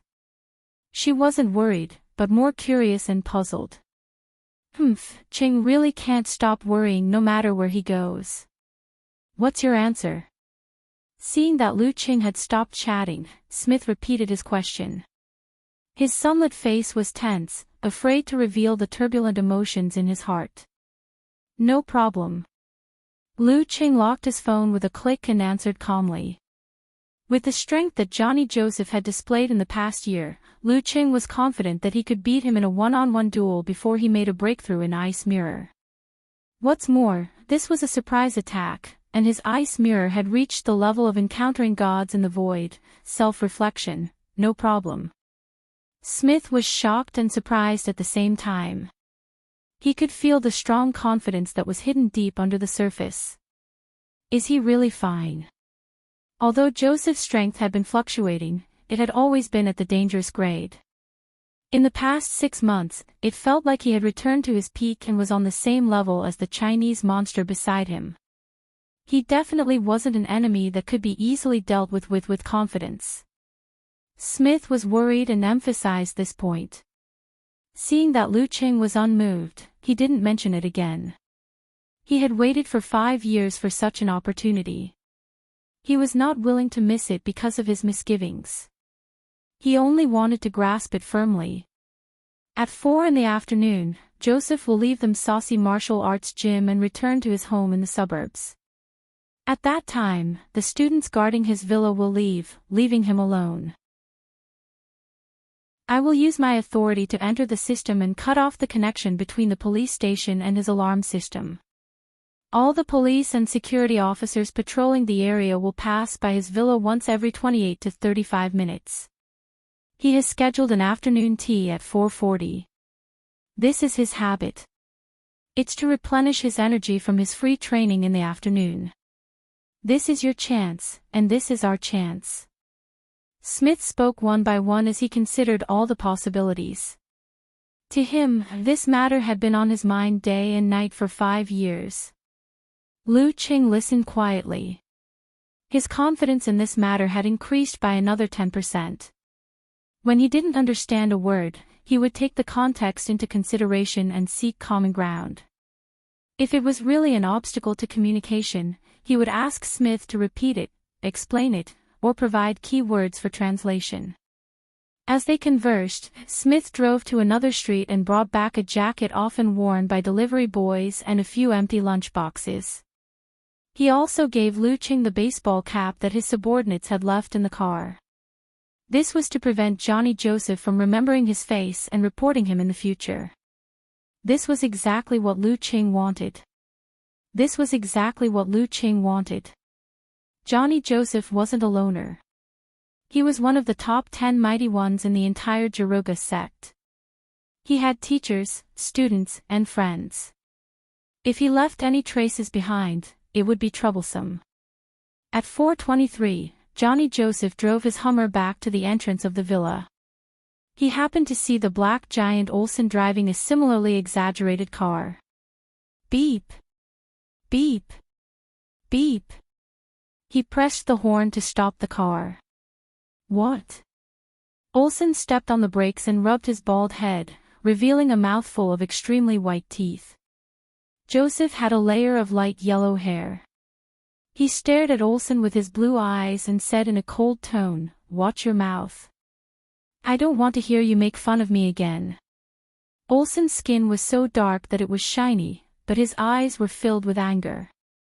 However, when he looked into Joseph's eyes, he saw that there seemed to be a storm and waves brewing in Joseph's deep blue eyes. He couldn't help but shiver.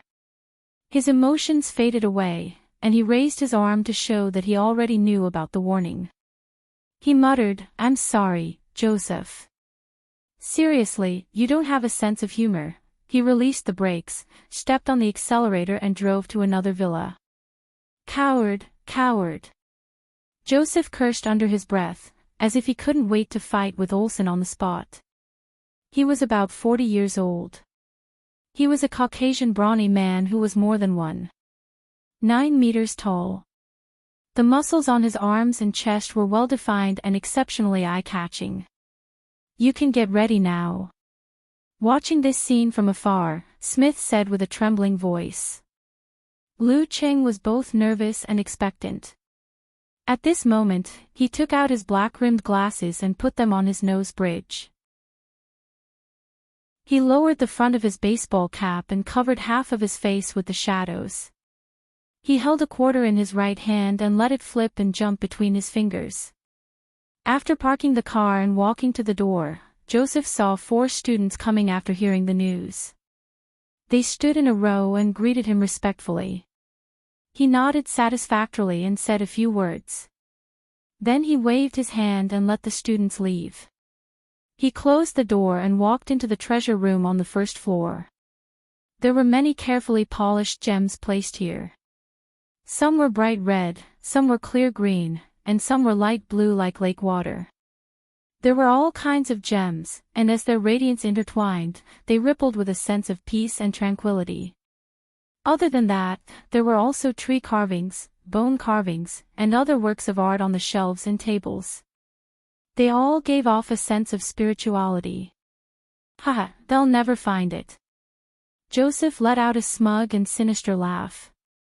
He closed his eyes and released his own spirituality, immersing himself in the quiet light. It was as if he could see holy, pure, and beautiful faces. They were illusory and floating, like spirits that walked on water. Just as he sank into a drug-like frenzy, the doorbell suddenly rang.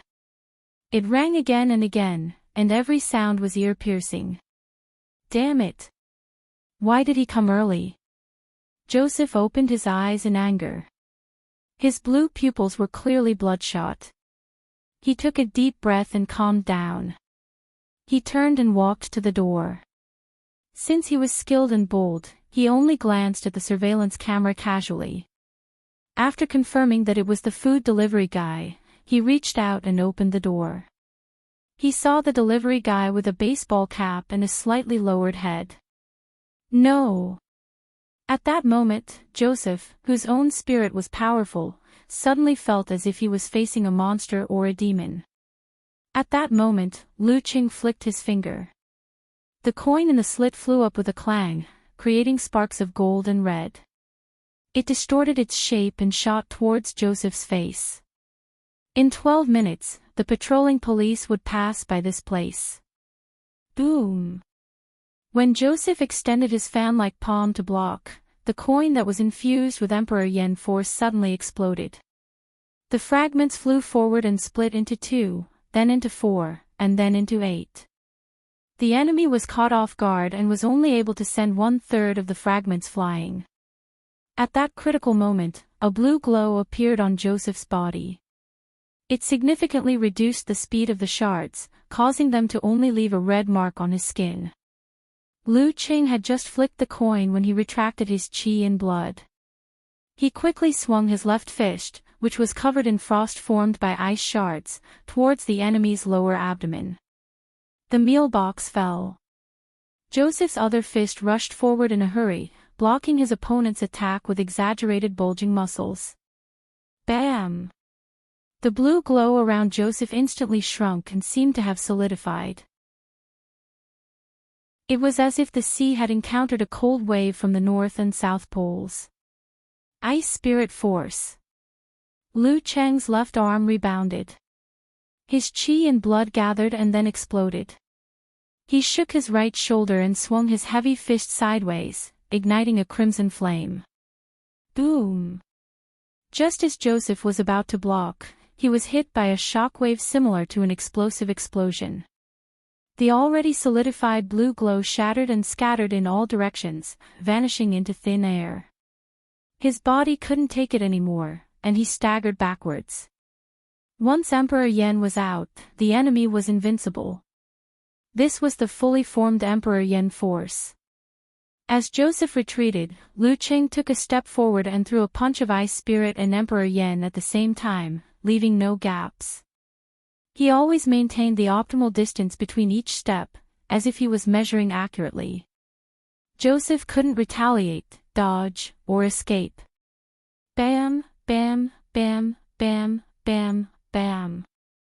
Lu Qing was like a robot. Following a predetermined sequence, he ruthlessly unleashed his Dan force. Half of it was light, half of it was heavy, and he invited Emperor Yen. After 8 consecutive exchanges, Joseph, who didn't understand what was going on, felt hot and cold at the same time. His strong body began to tremble. If not for his many years of fame and the fact that he had recovered to his peak by absorbing pure spirits, he probably wouldn't have been able to withstand it. Bam! Lu Qing took another step forward. Using the realm of encountering gods in the void, he activated his qi and blood, stimulating a certain part of his body. His muscles swelled, and his fascias opened up. He seemed to have grown much taller. This was a simulation of the circulation of the fighting formula. The effect wasn't as good as the original, but the advantage was that there was no need to pronounce it. Boom! He swung his fist down and landed on Joseph's forearm. A ball of crimson flames burst out, creating a violent shockwave. His opponent's stance was forcefully broken, and he staggered backwards. Then, he took a sliding step and threw a punch forward. Joseph, who had not been able to use his strength, knew that he was in a desperate situation. He roared and awakened something hidden in the bottom of his heart. The scattered blue brilliance on the surface of his body shone again, and it was dyed with a dark red color that was close to black. Then, he splashed it at the enemy who was sliding and punching. Lu Qing seemed to have been prepared for this. With a squeeze of his tailbone and a quick twist of his waist, he forcibly changed his direction and circled behind Joseph. The 19th move of the ice sect, Frost Devour. Whoosh! The dark red light splashed onto the ground, corroding a large pit. At the same time, Lu Qing visualized, turned his waist and back, and swung his fist at the enemy, who couldn't dodge in time. His fist landed on the enemy's arm, which he hurriedly put up as a shield. Severe warning. With a muffled thud, the brilliance on Joseph's body completely froze and turned crystal clear. His eyes lost focus. Lu Qing didn't hold back and struck again. His fist went up from his waist like a cannon and landed on his opponent's abdomen, triggering an internal explosion. Boom! Joseph's body jerked and blood flowed out from the corner of his mouth. He finally recovered from his frozen state. But before he could control his body, he was hit by Lu Qing's severe warning again. His vision was completely unfocused, and he turned into an ice sculpture. Lu Qing took half a step forward and slapped Joseph's left temple with his right hand, knocking him out. Throughout the whole process, Joseph, who was ambushed, didn't have a chance. His every move was reflected in Lu Qing's ice mirror. Lu Qing clapped his hands and shook off the ice crystals. He didn't leave any fingerprints. Then, he called Smith, who was waiting outside. "It's done," he reported concisely. There was silence on the other side. Only his breathing was getting heavier. "Lu seems to have just entered the door. P.S. It's Monday. I'm looking for a recommendation." Chapter 503. After a moment of silence, Smith replied with a trembling voice, "All right, I'll be right there." After ending the call, Lu Qing scanned his surroundings but couldn't find any valuable clues. He had no choice but to turn his attention back to the unconscious Joseph. In the previous battle, it seemed like it was easy for him to kill the Grand Master of Combat without giving him a chance to retaliate. But in reality, to achieve such an effect, he had gone all out and held nothing back. With the ice mirror as the core, he had perfectly integrated his prediction, force, unique skill, footwork, and other skills into one. That was how he had managed to subdue his opponent without any accidents. An inhuman mighty one wasn't as easy to deal with as he made it out to be. Because of that, he didn't hide the characteristics of his martial arts, nor could he. Even if he didn't know how he looked, Joseph would be able to find out who the attacker was after he regained consciousness. That would leave behind a rather troublesome trail. When he first thought about the Connecticut criminal cleanup plan, he was thinking that he could easily disguise the characteristics of his martial arts and mix in the techniques of the Jaruga sect. However, if he were to face a stronger enemy, once he was sure that he was guilty, it wasn't as if he couldn't be ruthless. It wasn't uncommon for people to have their brains damaged during a battle. Anyway, the American government would probably like such results. According to his master, their man-made weapons project urgently required grandmasters of combat who had been thoroughly brainwashed. But considering that he wasn't familiar with this place, he didn't have any information or clues. Rashly determining who was guilty and who deserved to die wasn't in line with his beliefs. Moreover, it could easily leave behind other influences. So, he gave up on the sudden plan. It was as though he was playing a YY game. Who knew he would run into Smith? As agents, they should have more ways to deal with such situations. If it really doesn't work out, I'll do it myself. Step by step. As Lu Qing's thoughts raced, Smith had already parked the car. He maintained interference with the alarm system, walked into the villa, picked up the dropped lunchbox, and closed the door. His gaze swept past Lu Qing, whose face was covered by his glasses, and landed on the unconscious Joseph on the ground. His facial muscles suddenly twitched, and veins appeared in his eyes. It was as though he couldn't wait to pounce on him and chew on his enemy's flesh. It's too fast. Sunny's father hasn't arrived yet. Let me do a preliminary search first. Smith was also an agent who had undergone years of training and evolved superpowers. He quickly calmed down. Lu Qing nodded slightly and said in a low voice, "If you can't find any clues, I can help." With his perception abilities after breaking through the ice mirror, he might be able to see more than an experienced person and discover subtle clues. Through his communication with the gem fae and other evidence, he was almost certain that Joseph was the murderer. He was the butcher who was the main source of the Connecticut girl's nightmares. That was why he was so certain. There were many superhumans and psychics in the United States. If there was any other evidence, the case would have been solved long ago. In other words, Joseph's villa was the key to the case. Smith believed that he could find something here, and so did Lu Qing. "Okay, you can deal with the scene first." Smith took out the device and began to search from the first floor. He opened the door of the treasure room and cast most of his eyes on the shiny bone sculpture. However, due to the process of identification, he could not make a direct judgment. He could only knock on it to check and scrape off the debris. Lu Qing, on the other hand, used pure fire force and ice force to give Joseph a few hits, destroying the remaining symptoms of Emperor Yen force and ice spirit force. He also cleaned up the traces of the battle in the living room to ensure that he did not miss any clues that belonged to him. After a few minutes, when Smith was feeling a little impatient because he could not find any evidence, the doorbell rang. Lu Qing narrowed his eyes. His hair stood on end as he prepared himself for action. Smith came out of the treasure room and waved his hand. "It's Sunny's father. We have to hurry. The delivery guy will be here in 10 minutes. As he spoke, he walked to the door and took a look at the surveillance camera. He unsealed the door and let in a middle-aged man with gray hair and sagging cheeks. "Cole." Lu Qing was stunned. He muttered to himself. Isn't this the same Cole who followed Joseph's student, Lynn Dello, to practice the Jaruga technique? In the morning, I was still surprised that he did not become a combat apprentice despite being a professional ninth pin fighter. He seemed to have to awaken his own spirit before he could make the promotion. From the looks of it, he has other plans. As soon as Cole stepped in, his eyes were attracted to Joseph on the floor. His tightly shut mouth made the sound of grinding teeth. The flesh on his sagging cheeks trembled. His gaze was filled with hatred, violence, and madness. It was as though he could melt and penetrate the body of his enemy.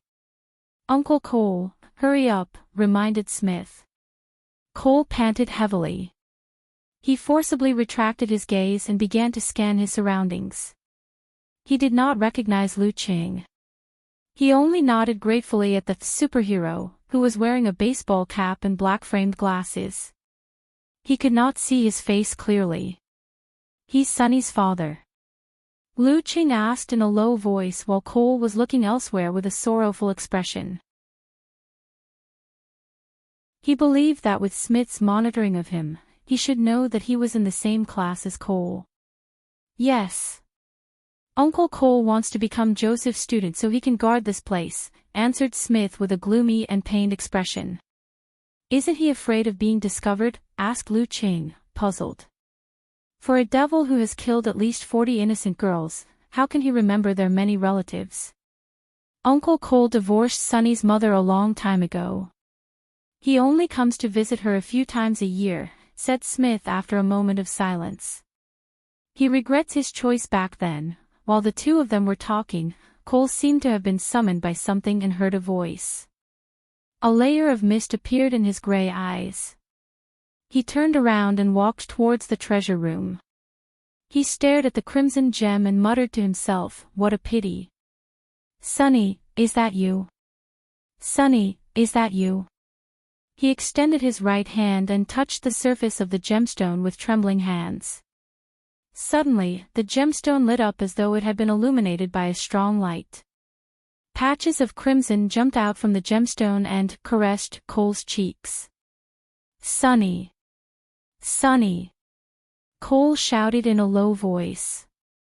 The fog in his eyes condensed into droplets of water that slid down his rough face and grayish-white beard stubble.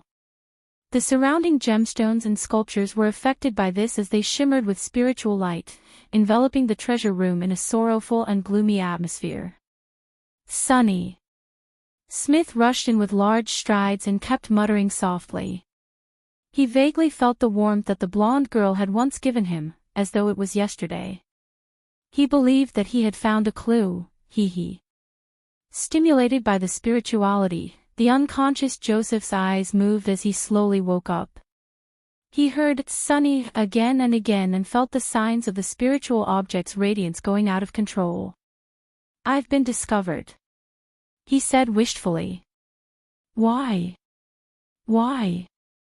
Smith turned around abruptly and rushed to Joseph's side. He shouted, "Why did you kill Sonny?" "Sonny?" Joseph clearly didn't remember who Sonny was. Perhaps he never knew the names of those innocent girls. After a short pause, he smiled without any hint of remorse. "Because they are pure and holy spirits." Cole held the bright red gem in his hand, and his pupils reflected a crimson color. He shouted sorrowfully, "Where's her body?" Joseph revealed an intoxicated expression. It was so perverse that it made one's hair stand on end. Part of it became a spiritual object. "The rest merged with me." "Wretch!" Lu Cheng, who understood the meaning behind his words, almost spat out the coffee he had just drunk. "Demon, you're a demon." Cole panted and cursed as he approached Joseph step by step. Poor Sonny. She didn't do anything. Because of this, she was innocently murdered. She didn't even know the murderer's reason. She must have been confused, puzzled, and confused at that time. Joseph ignored Cole and Smith's reactions. He struggled to look at the delivery boy who had defeated him. However, all he could see was his pants, clothes, black-rimmed glasses, and baseball cap. He was 1.76 to 1.78 meters tall. His body was covered by clothes, and his skin was covered with ice crystals. He couldn't tell which race he was from, but his spirit was very, very strong. "Are you the new superhero?" Joseph asked in a hoarse voice as he rolled his blue eyes. He wanted to know why Lu Qing interfered and why he was attacked. "No," Lu Qing answered with simple words. "Well, I can't reveal that I was here to eliminate the source of the threat to Ku. That would alert Smith and the rest of them to my weakness. Joseph killed women for the pure and holy spirit. He didn't limit his targets to younger girls. He might have targeted Ku, who had the talent for meditation. Then you're doing this for justice. The bane of criminals." Joseph sneered. "Not really," Lu Qing answered frankly. Joseph was stunned for a moment. He blurted out, "Then why are you here? Why are you targeting me?" Lu Qing thought for a moment. He lowered the brim of his baseball cap and said, "I have nothing better to do. Theoretically speaking, I do have too much free time. That's why I have the time to indulge in whimsical thoughts. Coincidentally, I've always been good at taking action, nothing better to do." Joseph was stunned. He didn't expect this at all. "Just because I have too much free time, I'm being targeted. Fuck. Shit. What kind of stupid reason is this?" The anger in his heart turned into flames. He couldn't wait to get up and bite Lu Qing. In that instant, he felt the confusion, doubt, and pain that Sonny and the rest felt when they were innocently killed. In his sorrow, Smith thought that Lu Qing was merely retaliating verbally against Joseph. Amused, he walked over and took out a metal box the size of a palm. From the box, he took out a syringe, a needle, and a liquid that glowed with a faint golden light. After assembling the syringe, Smith injected the liquid into Joseph's body. He turned to Lu Qing and smiled. Muscle-slowing agent. It will make him feel weak for an hour. Also, it has serious side effects that will damage his recent memories. If he was in good condition, he might be able to pull through. But now, may God bless him. Not bad. Lu Qing nodded in satisfaction. Smith stood up, glanced at his watch, and said to Lu Qing, "I'll send you off first. Uncle Cole, watch the scene." "Okay." Cole replied in a deep voice, his eyes fixed on Joseph. After Smith and Lu Qing left the villa, got into the car and drove away, Cole let out a maniacal laugh and slowly approached Joseph. What are you going to do?" Joseph, who had been waiting calmly for a lawyer, finally panicked. In the car, Lu Qing glanced at Smith and sighed. "You should be able to guess what happened in the villa. Uncle Cole is determined to pay the price." Smith didn't answer directly. Lu Qing didn't say anything else and closed his eyes. "P.S. Please recommend me."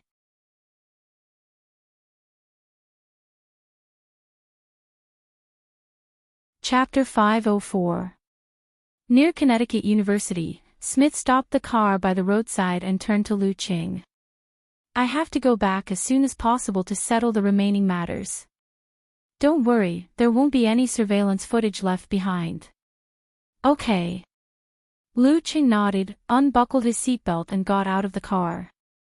He had taken 2 steps when he heard Harding call out, "Hey! Lu!" "What?" Lu Qing looked back and saw that Smith had already rolled down the car window, leaned over and stuck his head out. His eyes were pained but sincere. His voice was low and slow as he said, "Thank you." Lu Qing smiled and shook his head. Without saying anything, he turned around and walked towards the school gate that he was used to going in and out of. With the appearance of the butcher and his revenge, Smith could finally vent the pain and suffering that had accumulated over the past 5 years. Lu Qing had already taken off his black-rimmed glasses and returned to his usual appearance. He went to the supermarket and bought a bottle of water. He was so bored that he first chilled it and then heated it again until Yenjika's lessons were over and she was about to leave school. Throughout this process, he wasn't as bored as he appeared to be. He had been seriously summarizing his experience in the battle with Joseph. Although he had obtained an overwhelming advantage in this battle, chaining his opponent to the point of death, and was unable to unleash the various miraculous and tyrannical aspects of the Jaruga sect, he could look at it from a different perspective. For example, if he were to be ambushed and fall into a passive state, how would he turn the situation around and break out of his predicament? For example, if Joseph were to change his response to a certain choice, would it have been better for him? If that was the case, how should he continue to exert sufficient pressure? A lost battle required contemplation, but so did a victorious battle. And this was the first battle after Lu Cheng's breakthrough with the ice mirror. With it as the core of the battle, there was still much to be summarized. Holding a bottle of mineral water with ice cubes floating in his hand, Lu Qing stood at the school gate of Connecticut University, waiting for Ku and Aunt Du to come out. At this moment, Huang Shiwen, with her chubby cheeks and gorgeous face, was chatting and laughing with a few girls she was close with as they rushed towards the school gate. They were going to have a wild party tonight. As her gaze wandered, Huang Shiwen suddenly saw a familiar figure and couldn't help but tremble. He was the man of the hour in Songqing University. The news of him and Lin Ke winning the national championship was still a hot topic in the school forum. More importantly, he was Yenjika's boyfriend. Lu Qing. Why is he here? Huang Shiwen looked at the well-defined, masculine face with a hint of gentleness. Her heart felt as if it had sunk into an ice cave, enduring the cold of dozens of degrees below zero. He hasn't broken up with Yenjika. Did Yenjika badmouth me in front of him? Will he hit me? Is it too late to call the police now? I heard that people who practice martial arts are impulsive. Huang Shiwen's thoughts surged, and all of them deviated in a bad direction. The more she thought about it, the more scared she became. With Lu Cheng's rumored strength, even if the police arrived, they wouldn't be able to stop him. Ask Wu for help. He was the apprentice of the senior martial artist Joseph's student. Even though he definitely wouldn't be able to defeat Lu Cheng, he could use Mr. Joseph's name to scare him off. What am I thinking? I haven't done anything bad to Yan Zhike, and I've been inviting her to parties out of kindness to broaden her social circle. I have a clear conscience. Moreover, she was indeed very introverted, very antisocial, and very unsociable at Kingstown University. She also dressed like an old aunt. I wasn't wrong. I'm not afraid of Lu Cheng. Lu Cheng gazed at the entrance, his gaze sweeping past many figures as he searched for his little fairy. Suddenly, he saw an Asian girl. Judging from her appearance, she should be Chinese. Huang Shiwen's calves suddenly trembled under his gaze. Beads of cold sweat formed on her forehead, and the back of her gauze skirt showed signs of being soaked. Lola, what's wrong? A girl beside her shouted the American name Huang Shiwen gave herself. I. Huang Shiwen couldn't form a sound. She anxiously tugged at her classmate, indicating that she wanted to take a detour to go home. There are quite a lot of fellow countrymen here. Lu Cheng thought casually. His eyes suddenly lit up, reflecting Yan Zhike's figure. Through her tied-up hair and big black-framed glasses, he saw her inner beauty. He smiled and walked up to her. He heard someone shouting, Lola. It seemed that the Chinese girl just now had fainted. There are quite a lot of kind-hearted people. I won't make a red scarf. Lu Cheng held Yan Zhike's left hand and took over her bag and sundries. He felt that his heart had really settled down and become unusually steady. It was as though he had returned to a warm and peaceful home. The residual emotions from his surprise attack on the inhuman had completely dissipated. What's going on there? Yan Zhike looked curiously at the side which was surrounded by layers upon layers of people. I think a girl fainted. The weather changes drastically. It's easy to catch a cold if you're not careful. Lu Cheng said whatever came to mind. He had already calmed down and his expression was relaxed. Yan Zhike vaguely saw that the surrounded girl had already woken up and was being carried away by kind-hearted people. She didn't care much and returned home with Lu Cheng. While waiting for Aunt Du to prepare dinner, she dragged the worrisome Ching upstairs and sat on the edge of the bed. She coughed lightly, pursed her lips and deliberately kept a straight face. Tell me, what bad things did you do in the afternoon? Her eyes were bright and full of curiosity. Cough, I went to catch a psychopathic murderer. Lu Cheng summarized the main point. Psychopathic murderer. Yan Zhike's clear eyes widened. They were filled with confusion and doubt. All the guesses she made in the afternoon had come to nothing. You should have heard of Butcher, right? Lu Cheng asked. He was a notorious criminal in Kingstown. Yes, I've heard of him. Empress Dowager even summarized a few key areas where Butcher committed his crimes. She told me not to go there for no reason. It's better to be safe than sorry. You caught him. Do you know who he is? Yan Zhike couldn't keep a straight face anymore. She was like a little girl who wanted to hear a story. Lu Cheng walked to the girl's side and sat down. He nodded and said, It's Joseph, a senior martial artist from the Jaruga sect. Didn't I sign up for the advanced course? When I was communicating with the gem to awaken my own spirit, I sensed the hidden bloodthirst of the grinder, which is Joseph.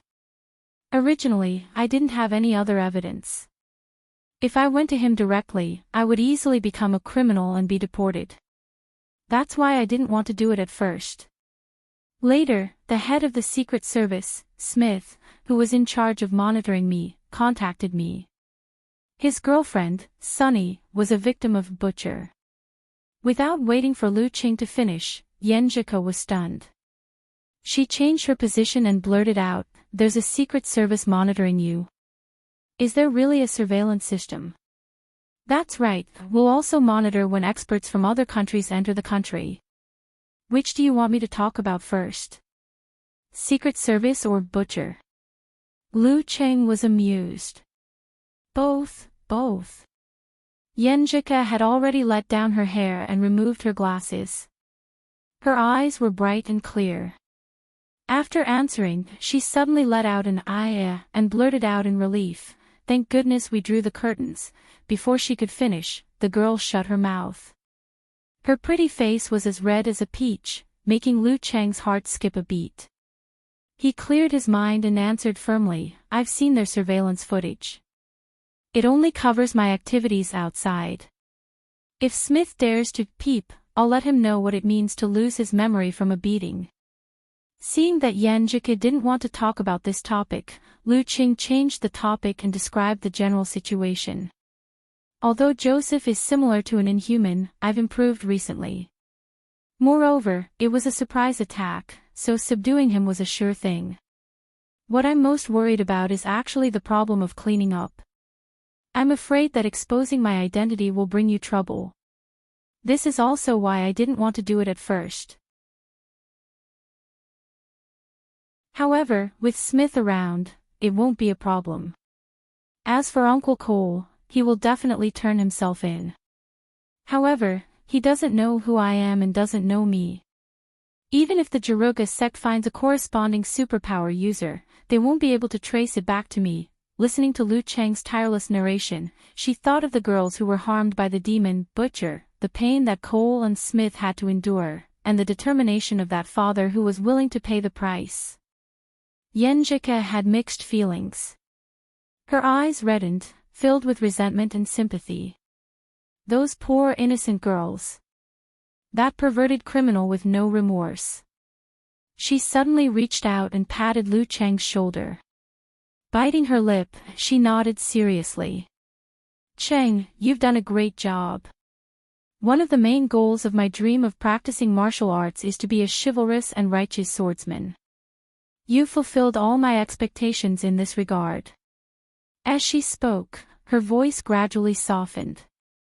However, she couldn't help but remind him at the end, "If the bad guy is stronger than you, just leave him alone for now." "I'm not stupid."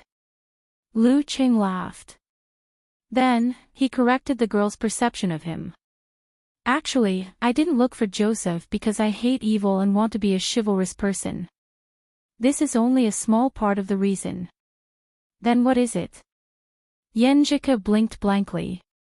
She couldn't think of a second reason. Lu Qing cleared his throat and said smugly, "Joseph's target is Joseph. Joseph's target is a girl with a pure and holy spirit. Although the possibility isn't high, I'm still afraid that he'll set his sights on you one day. Therefore, we have to take precautions and eliminate this hidden danger." He described the Connecticut criminal cleanup plan that he came up with blindly. Yenjika was stunned at first. Then, she gradually calmed down. She pursed her lips and stared at Lu Qing with rippling eyes. When Lu Qing finished, she moved her arms and said in amusement, "You're really." She couldn't come up with a reason. She pretended to be wronged and looked at Lu Qing with bright eyes. She bit her lower lip and said, "I've been impure for a long time. I've been tainted by you." It's normal for married girls to be tainted." Lu Qing laughed softly. Yenjika narrowed her eyes and picked up her phone. She leaned into her husband's arms and said, "Let me check if there are any reports." 10 seconds later, she saw the news. She acted as a human translator and said, "The butcher that has plagued Connecticut for a decade has finally shown himself. A victim's father is a new superhero, Deliveryman. Deliveryman. Deliveryman." Yenjika burst out laughing and stopped reading. Lu Cheng's mouth twitched. He was very dissatisfied with his superhero nickname. Yes, very dissatisfied. It's not cool at all. P.S. There are too many people on the list this week. I can't even get into the top 15.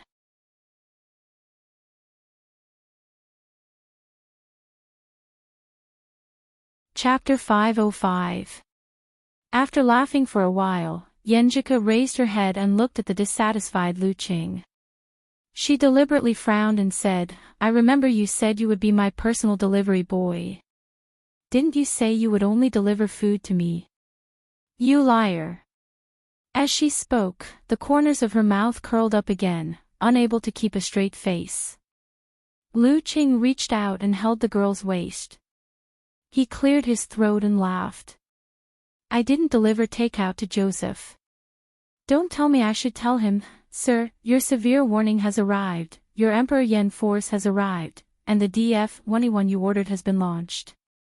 Qing, I realize you're getting better at talking. Tell me, did you learn bad things from Talker?" Yenjika laughed and leaned comfortably in Lu Cheng's arms. She picked up her phone and read the rest of the news. When the police arrived, the living room of the villa was covered in blood. Joseph's body, she couldn't continue reading.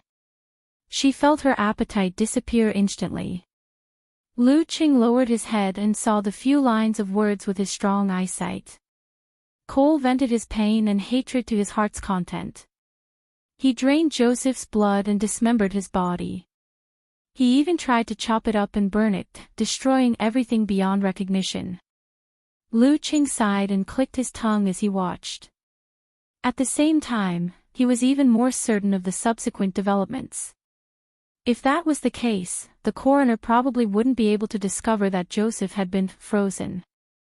Pure explosions and flames were mostly controlled by experts. Cole also completely destroyed the villa's surveillance system. The experts couldn't recover the damage. Yenjika skipped the first part of the news and translated the following description.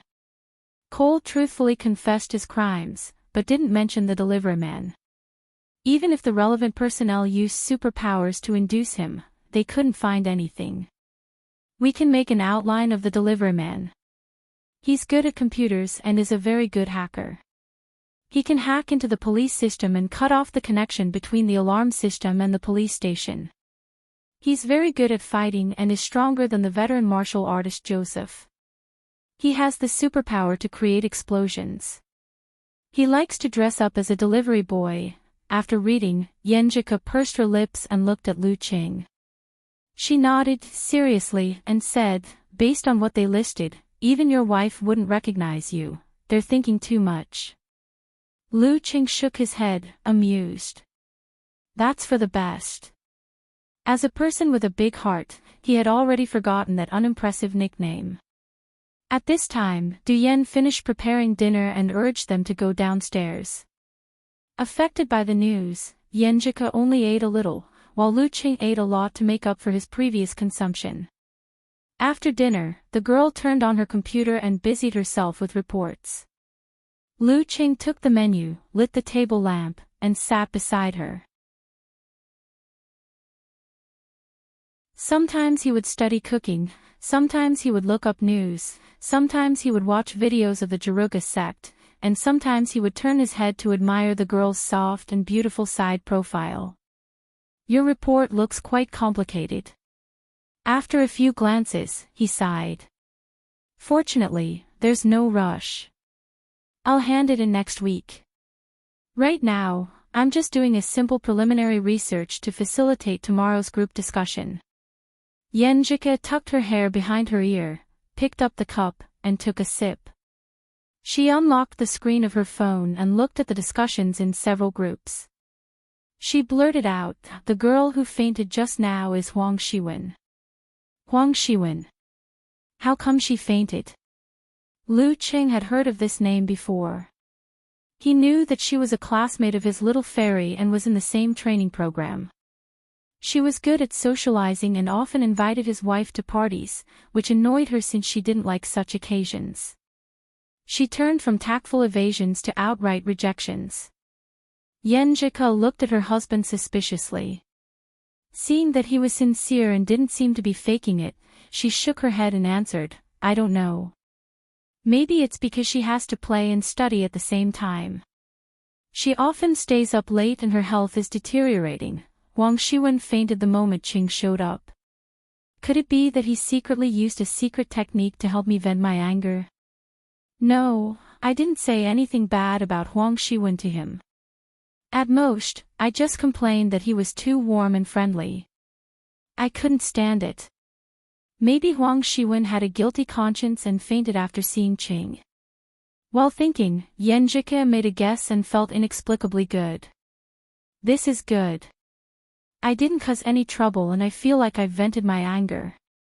Because there weren't many tasks, she was quite relaxed.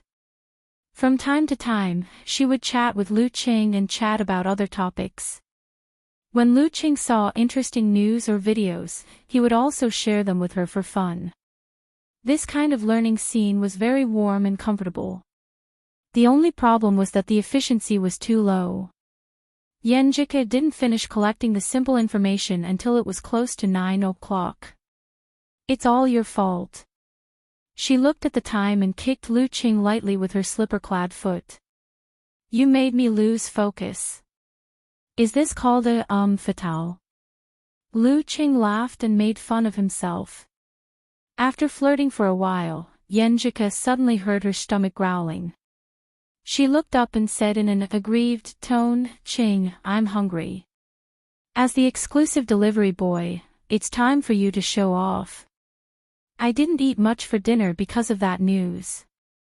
I promised to complete the task. Lu Qing took out his phone and searched for a nearby 24-hour restaurant. There weren't many restaurants in Connecticut. Only a few were open after 9 o'clock. Seeing that he was searching carefully, Yenjika's dimples appeared. She suggested excitedly, do you want me to go with you? I haven't eaten supper since I came here. Okay, I'll drive. You have a driver's license here? Lu Qing blurted out in surprise. Of course, it's not hard to get a driver's license here. I followed Aunt Du in August and passed the test. Awesome, right? Yenjika raised her chin proudly. I admire you the most. Lu Qing praised exaggeratedly. While they were in high spirits, the couple took the keys and drove out. They went straight to a 24-hour restaurant that Yenjika had heard about for a long time. It was famous for its local specialty pies. The night was hazy and the wind was blowing. It was quiet all around. The north of Connecticut was not as lively as the big cities. As the car sped up, Lu Qing had to remind Ku to stay steady and not step on the accelerator. After a while, a figure appeared at the intersection in front of them. He was wearing a black cloak and was dressed strangely. He was waving his arms to stop the car. What's going on? With her husband beside her, Yenjika was very brave. She stopped the car after muttering a few words and looked over in confusion. The cloaked man opened his mouth and spat out a string of words with some slang. Lu Qing was stunned. He only understood that the cloaked man was trying to say that there was danger ahead. When he communicated with Smith, he knew that Lu Qing was an outsider, so he would slow down and reduce his slang and non-standard grammar. What did he say? Lu Qing asked in a low voice. He said that the Black Forest area ahead is the slums. The security there is very bad. Robberies are common. Try not to go there during the day. It's more dangerous at night. He suggested that we take a detour. Yenjika translated dutifully and expressed her opinion. Although the surveillance network in America is very mature, due to various reasons, it's only limited to certain streets. For example, in the lower levels of the city, most of the devices are broken, and most of them are in disrepair. After pausing for a second, she glanced at Lu Qing and whispered, I have the superhero, the deliveryman, to protect me. I'm not afraid of bad security.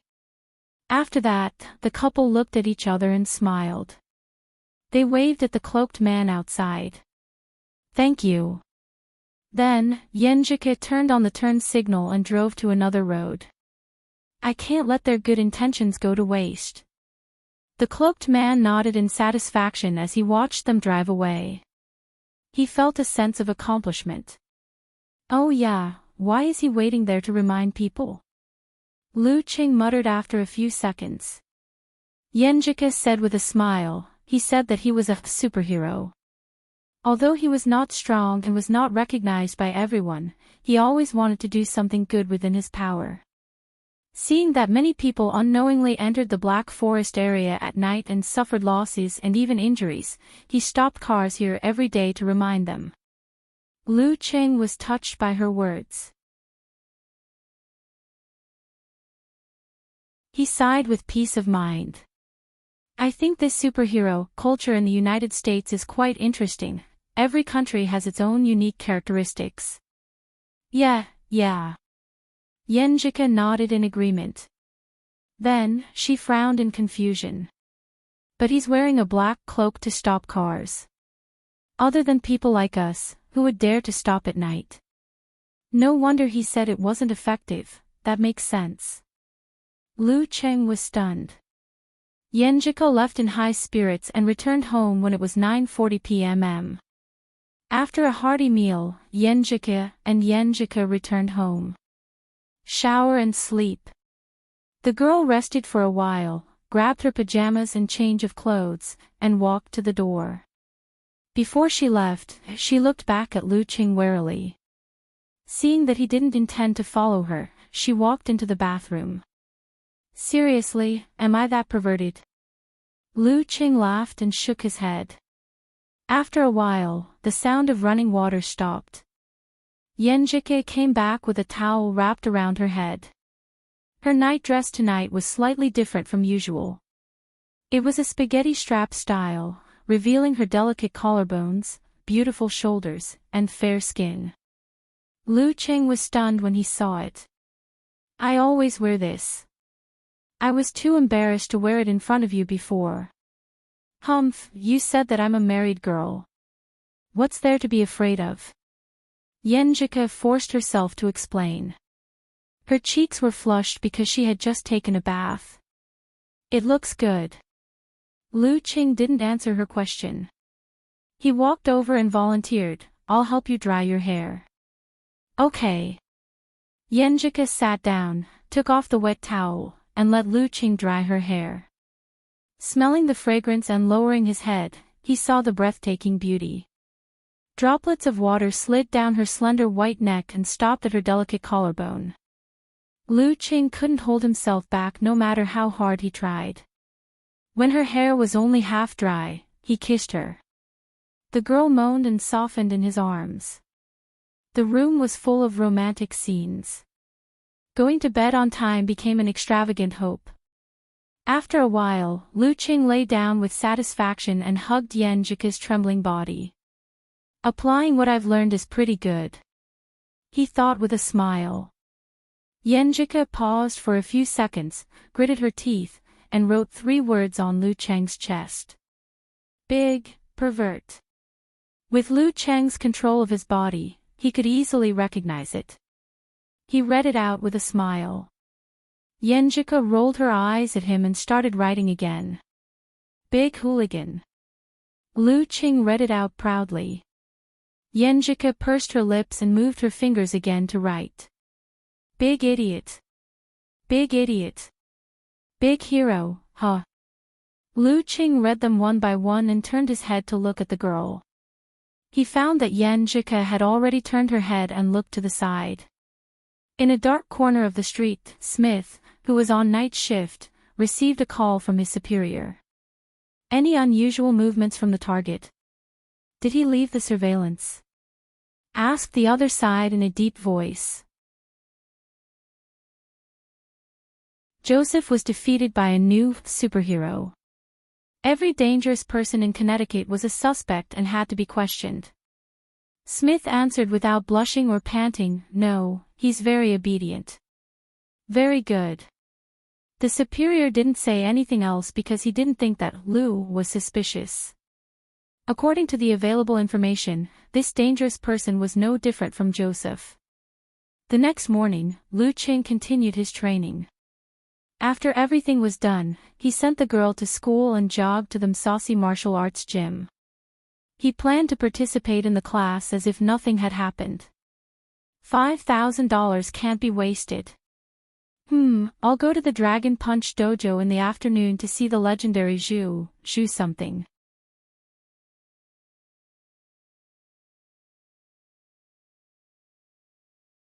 Chapter 506. On a Wednesday morning, the wind in Connecticut was mild and pleasant. Lu Qing jogged through the streets, occasionally looking up at the web-like surveillance cameras. He knew that Smith and the other agents were monitoring him. However, he could detect the devices and whether the cameras were aimed at him, but he couldn't determine whether they were aimed at him or not. It was even more impossible for him to detect where Smith and the rest were hiding. This was the difference between martial arts and modern technology. Nothing in this world is omnipotent. Too bad I wanted to knock on their car window and say hello to give them a scare. Lu Qing couldn't help but think mischievously. On the next street, Smith, who had changed his car, was drinking coffee and munching on a burger. Beside him, his subordinate was focused on the surveillance screen. After watching for a while, a young man with thin, blonde hair smiled casually. "Boss, the target looked at the famous criminals and cases in Connecticut yesterday afternoon. The butcher was taken down in the afternoon. If you hadn't been keeping an eye on him, I would have suspected that he was the delivery man. He went to challenge Joseph and let Cole take advantage of him. He had wanted to imitate Smith's use of cut and spar, but he couldn't remember the weird pronunciation." Smith calmly finished the rest of his coffee and replied with a smile, "From the data of the target in the past month, he might be able to defeat Joseph, but he won't be able to subdue him. He won't even be able to cause significant damage to him." "I think so too." The young man stroked his thin hair and muttered casually, "I heard that there's a powerful hair tonic in China." Smith took the opportunity to change the topic. He didn't look guilty at all. He had hacked into a company last night and optimized the search results. When searching for information about the victim, Sunny, her boyfriend was placed at the very end of the search results. The corresponding photo was also altered and deleted. It had been 5 years, and most people's memories of this had faded. It was difficult for them to remember such an insignificant figure in the case. As long as the relationship between Smith and Sunny wasn't discovered, there wouldn't be any problems. The things I've worked hard to learn over the past 5 years have finally come in handy. Smith crumpled the food packaging into a ball, rolled down the car window, and threw it from afar, accurately sending it into the trash can. The entire process was escorted by a thread. The moment Lu Qing stepped into the Msasi martial arts gym, he could feel a stifling atmosphere. The instructors and students walking in and out of the gym either kept a straight face, remained silent, or whispered in each other's ears. After a few steps, just as he was about to turn the corner, he suddenly saw Olsen, the 2-meter-tall giant that he had met the day before. Olsen was approaching him. His skin was so dark that it was shiny. His scalp was smooth without any hair. His expression was solemn and dignified. "Hey, little boy, I heard that your fighting skills are pretty good." Olsen suddenly opened his mouth, revealing 2 rows of white teeth. His smile was not forced at all. Before Lu Qing could answer, another coach passed by. Olsen instantly shut his mouth and put on a solemn and sorrowful expression. "That's the legendary face-changing special skill. Looks like I'm not on good terms with Joseph." Lu Qing shook his head in amusement as he watched Olsen brush past him. He picked up his phone and shared the news with Ku. Immediately after, he turned into the exclusive training ground and saw the red-eyed girl, Wei, and the other students. There was no doubt that Cole had not come. After the few of them greeted each other, a Caucasian student rushed over. He asked in shock and doubt, "What happened? Why is there a demonstration outside and blocking the main entrance?" "Jack, didn't you watch the news?" Hathaway blurted out in shock. "So, did I miss something?" Jack spread his hands blankly. "I was at a party last night and partied till midnight. I came here after waking up. Mr. Joseph, no, Johnny Joseph has been proven to be the butcher. He died because of Cole's revenge." Another male student explained quickly. Lu Qing almost didn't understand. Luckily, he could guess what the other person was trying to say. That was why he could barely make sense of it. Jack's mouth was wide open. After a while, he scratched his head and said, "Are you kidding me? How could Mr. Joseph be the butcher? Even if he was Cole, 10 Coles wouldn't be able to kill him." "That's because there's a new superhero, the Delivery Man, helping him," Hathaway answered with fear and respect. Who would have thought that the usually dignified and powerful martial artist Joseph was actually the devil hiding around us? Luckily, we didn't have much contact with him. Luckily, the Delivery Man upheld justice and exposed the butcher's mask. Really? Jack took out his phone and browsed the news. After a few minutes, he exclaimed and burst out with a series of words. Lu Cheng was stunned. "Oh, my God. Is this real? So cool."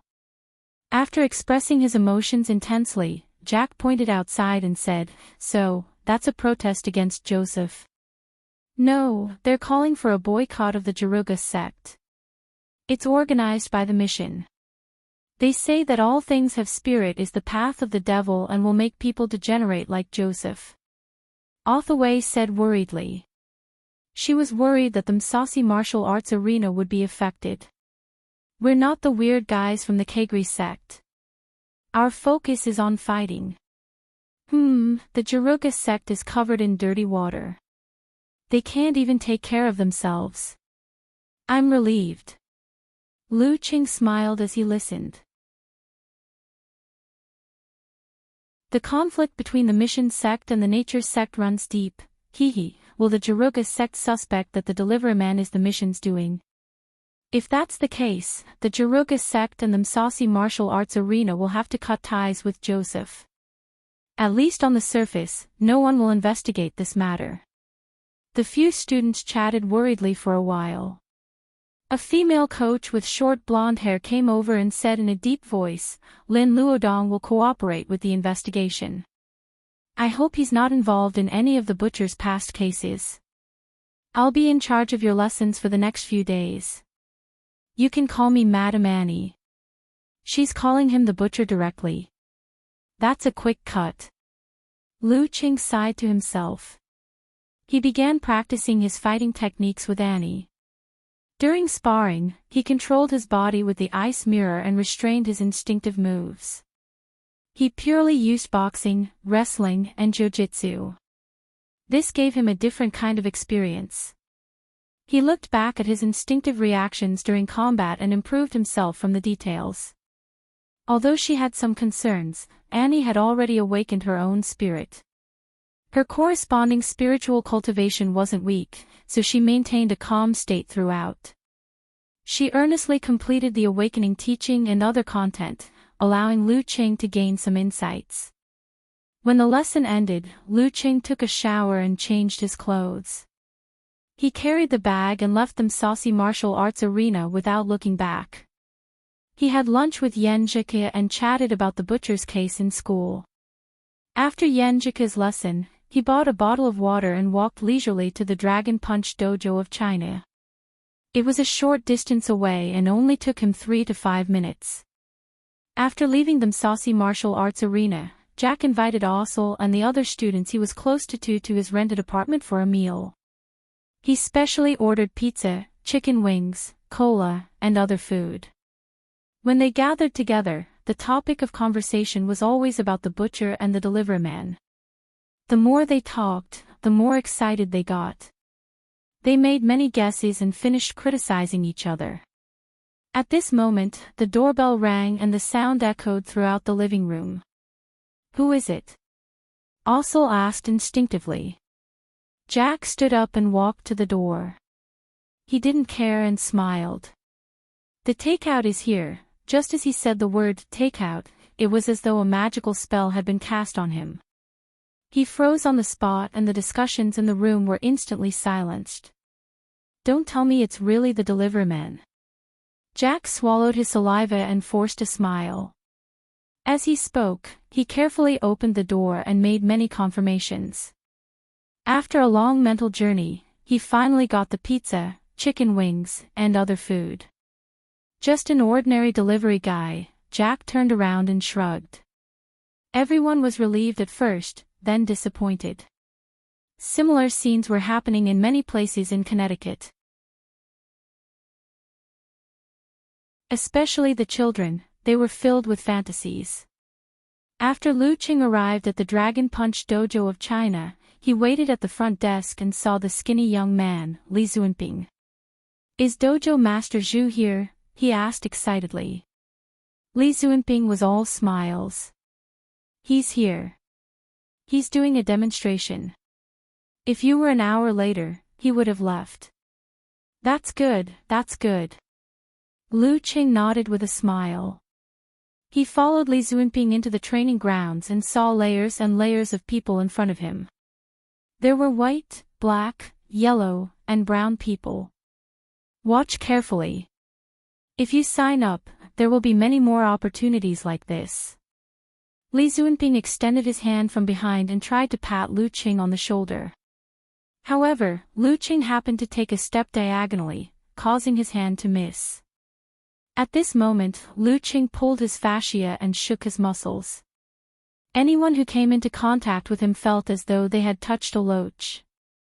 They slid half a step away without realizing it, allowing him to easily squeeze to the front.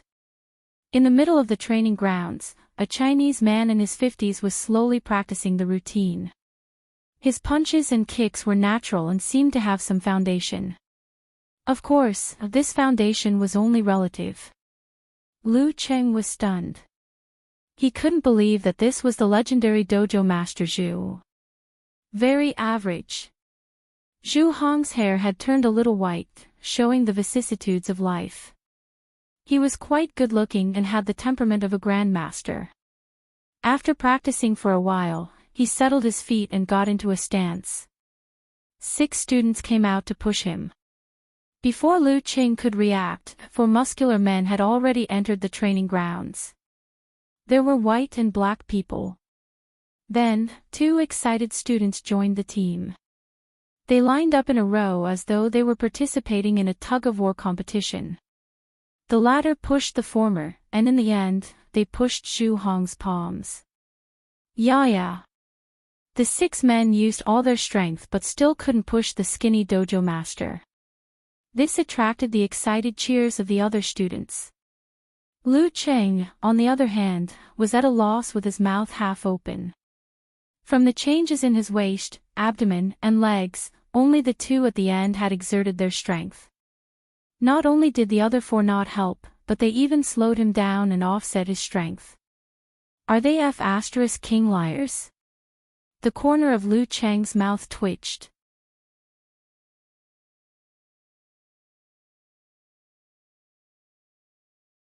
Chapter 507. After watching for a while, Lu Qing was both annoyed and amused. He wasn't in the mood to waste any more time. If one were to say that Gym Master Zhu was a complete liar, that wouldn't be the case. He obviously had a decent foundation in martial arts. Back in the day, he was probably only a piece of paper away from the Danqi realm.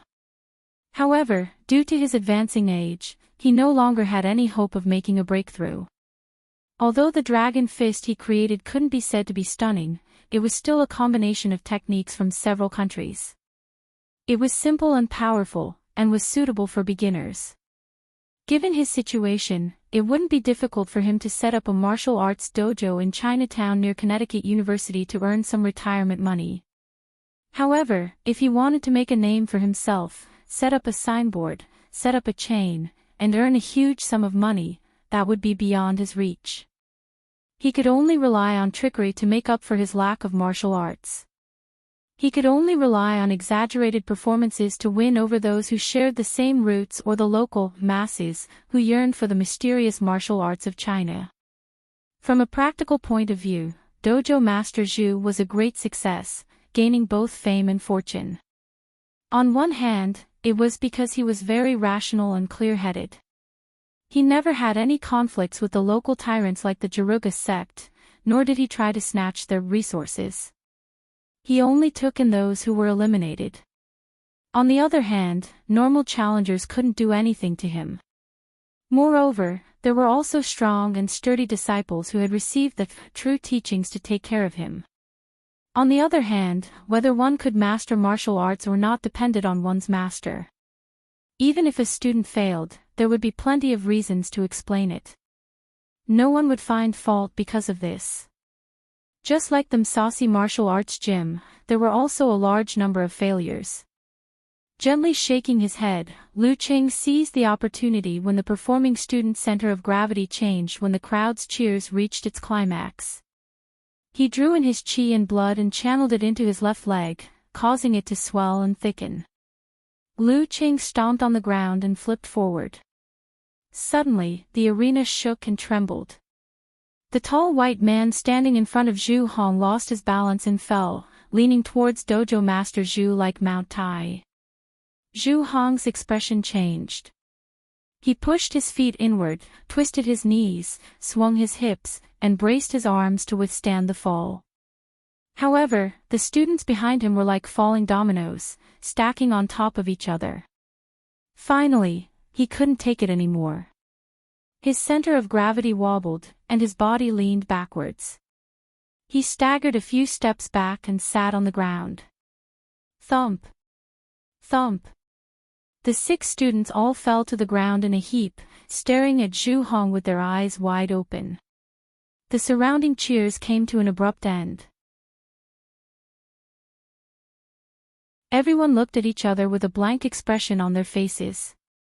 What was going on? This is probably what they call a performance accident. Lu Qing chuckled mischievously. While the crowd was panicking, confused, and focused on the interior of the venue, he picked up his phone, took a picture, and retreated. He squeezed out of the human wall, straightened his clothes, and slowly walked away.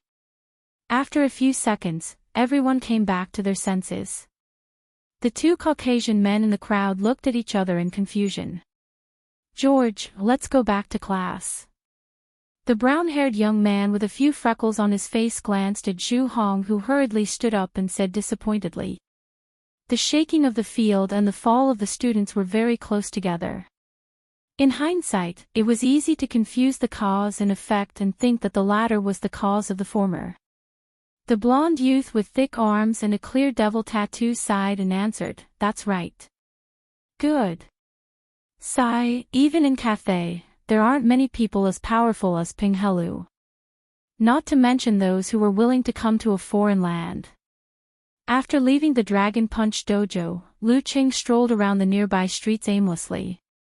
He shared the incident with Yenjika along with the picture. Poor Dojo Master Zhu. He must be drawing circles and asking who I offended. He will most likely suspect that it's an old enemy or a competitor from the dojo. He definitely won't think that it's some guy who has nothing better to do, said Yenjika. It's hard to say if he'll realize that someone is messing with him. Maybe he'll think that it's a performance accident. Lu Qing put quotation marks around the word performance. I'm thinking. If that so-and-so knew that someone's true motive was to prevent trouble before it happened, and that it wasn't too far away, what kind of expression would he have? At that moment, the conversation between Lu Qing and Joseph appeared in Yenjika's mind. This time, Lu Qing didn't say that he had nothing better to do. Instead, he answered frankly, for my wife's safety, I have to get rid of the hidden danger in advance. What kind of reaction would Joseph have then? If it were me, I'd definitely ask, who's your wife, and get a weird answer of, you don't know her. After a series of weird conversations like, "Do I have anything to do with her?" and "I don't think so," he'd feel extreme absurdity and endless anger. It should be the expression of someone who died with their eyes wide open. "Sinister smile expression," replied Lu Qing. Yenjika forced herself to turn her attention back to the classroom. "Rest in peace, Mr. Joseph. It's my fault for coming to Connecticut to study." After this conversation, Lu Qing thought of his Connecticut criminal cleanup plan again. Hence, he leisurely started to filter out possible targets. Nightmare was stronger than Joseph. He hadn't locked onto a suspect of any value. He couldn't even find out who he was, let alone pay him a visit. Furthermore, his crime area was only in the slums, so he could effectively avoid him. The others were either people that Aunt Du could handle, or they wouldn't involve Ku at all. There were only two that could pose a threat. One was Mizuski, of Polish descent. His skills were only passable. He was the boss of a mafia in Connecticut. He was involved in arms smuggling and large-scale drug trafficking. He worshipped spirit cultivation and liked to use drugs to control girls, lure the innocent, and hold wild parties. In some situations, strength couldn't prevent everything. Mizuski had been caught a few times, but he had taken precautions in advance. He had his capable subordinates take the blame and go to jail. He was still at large. One of them was called Pavel. He was a member of the church and a grand master of martial arts. Due to the fact that he had violated young children and young girls, his current whereabouts were unknown. There were rumors that he was hiding in the famous Holy Top Church in Connecticut. However, in the absence of evidence, no one dared to search for him, even superheroes. Thinking of this, Lu Qing turned on his phone and sent an email to an inconspicuous mailbox. He asked Smith to provide more information for his reference. If there was a good opportunity and there weren't any consequences, he could try. If not, he wouldn't think about it for now. The butcher incident was at the cusp of a storm. It was better to avoid it for a while. Smith opened the door and got out of the car. He stretched his limbs and walked to the cafe. Just then, he received a notification. He took out his phone and logged into an email that didn't belong to him. He saw Lu Cheng's email. After browsing through it, he covered his face with his hands. Is there an end to this? However, if this happened a few more times, everyone's attention would be diverted from the butcher case to the follow-up. That would completely bury the possibility of me being related to the deliverman. But I can't do too much, or I'll be exposed sooner or later. P.S. I'm stuck at the end of this chapter. I didn't finish it for a long time. Seeing that there wasn't enough time, I wrote down the parts one thought of. That's why the word count is lower. I can't postpone it to tonight. You're tuning into the Journey of the Soul YouTube channel. Don't forget to subscribe and join us on this journey to catch the most captivating stories.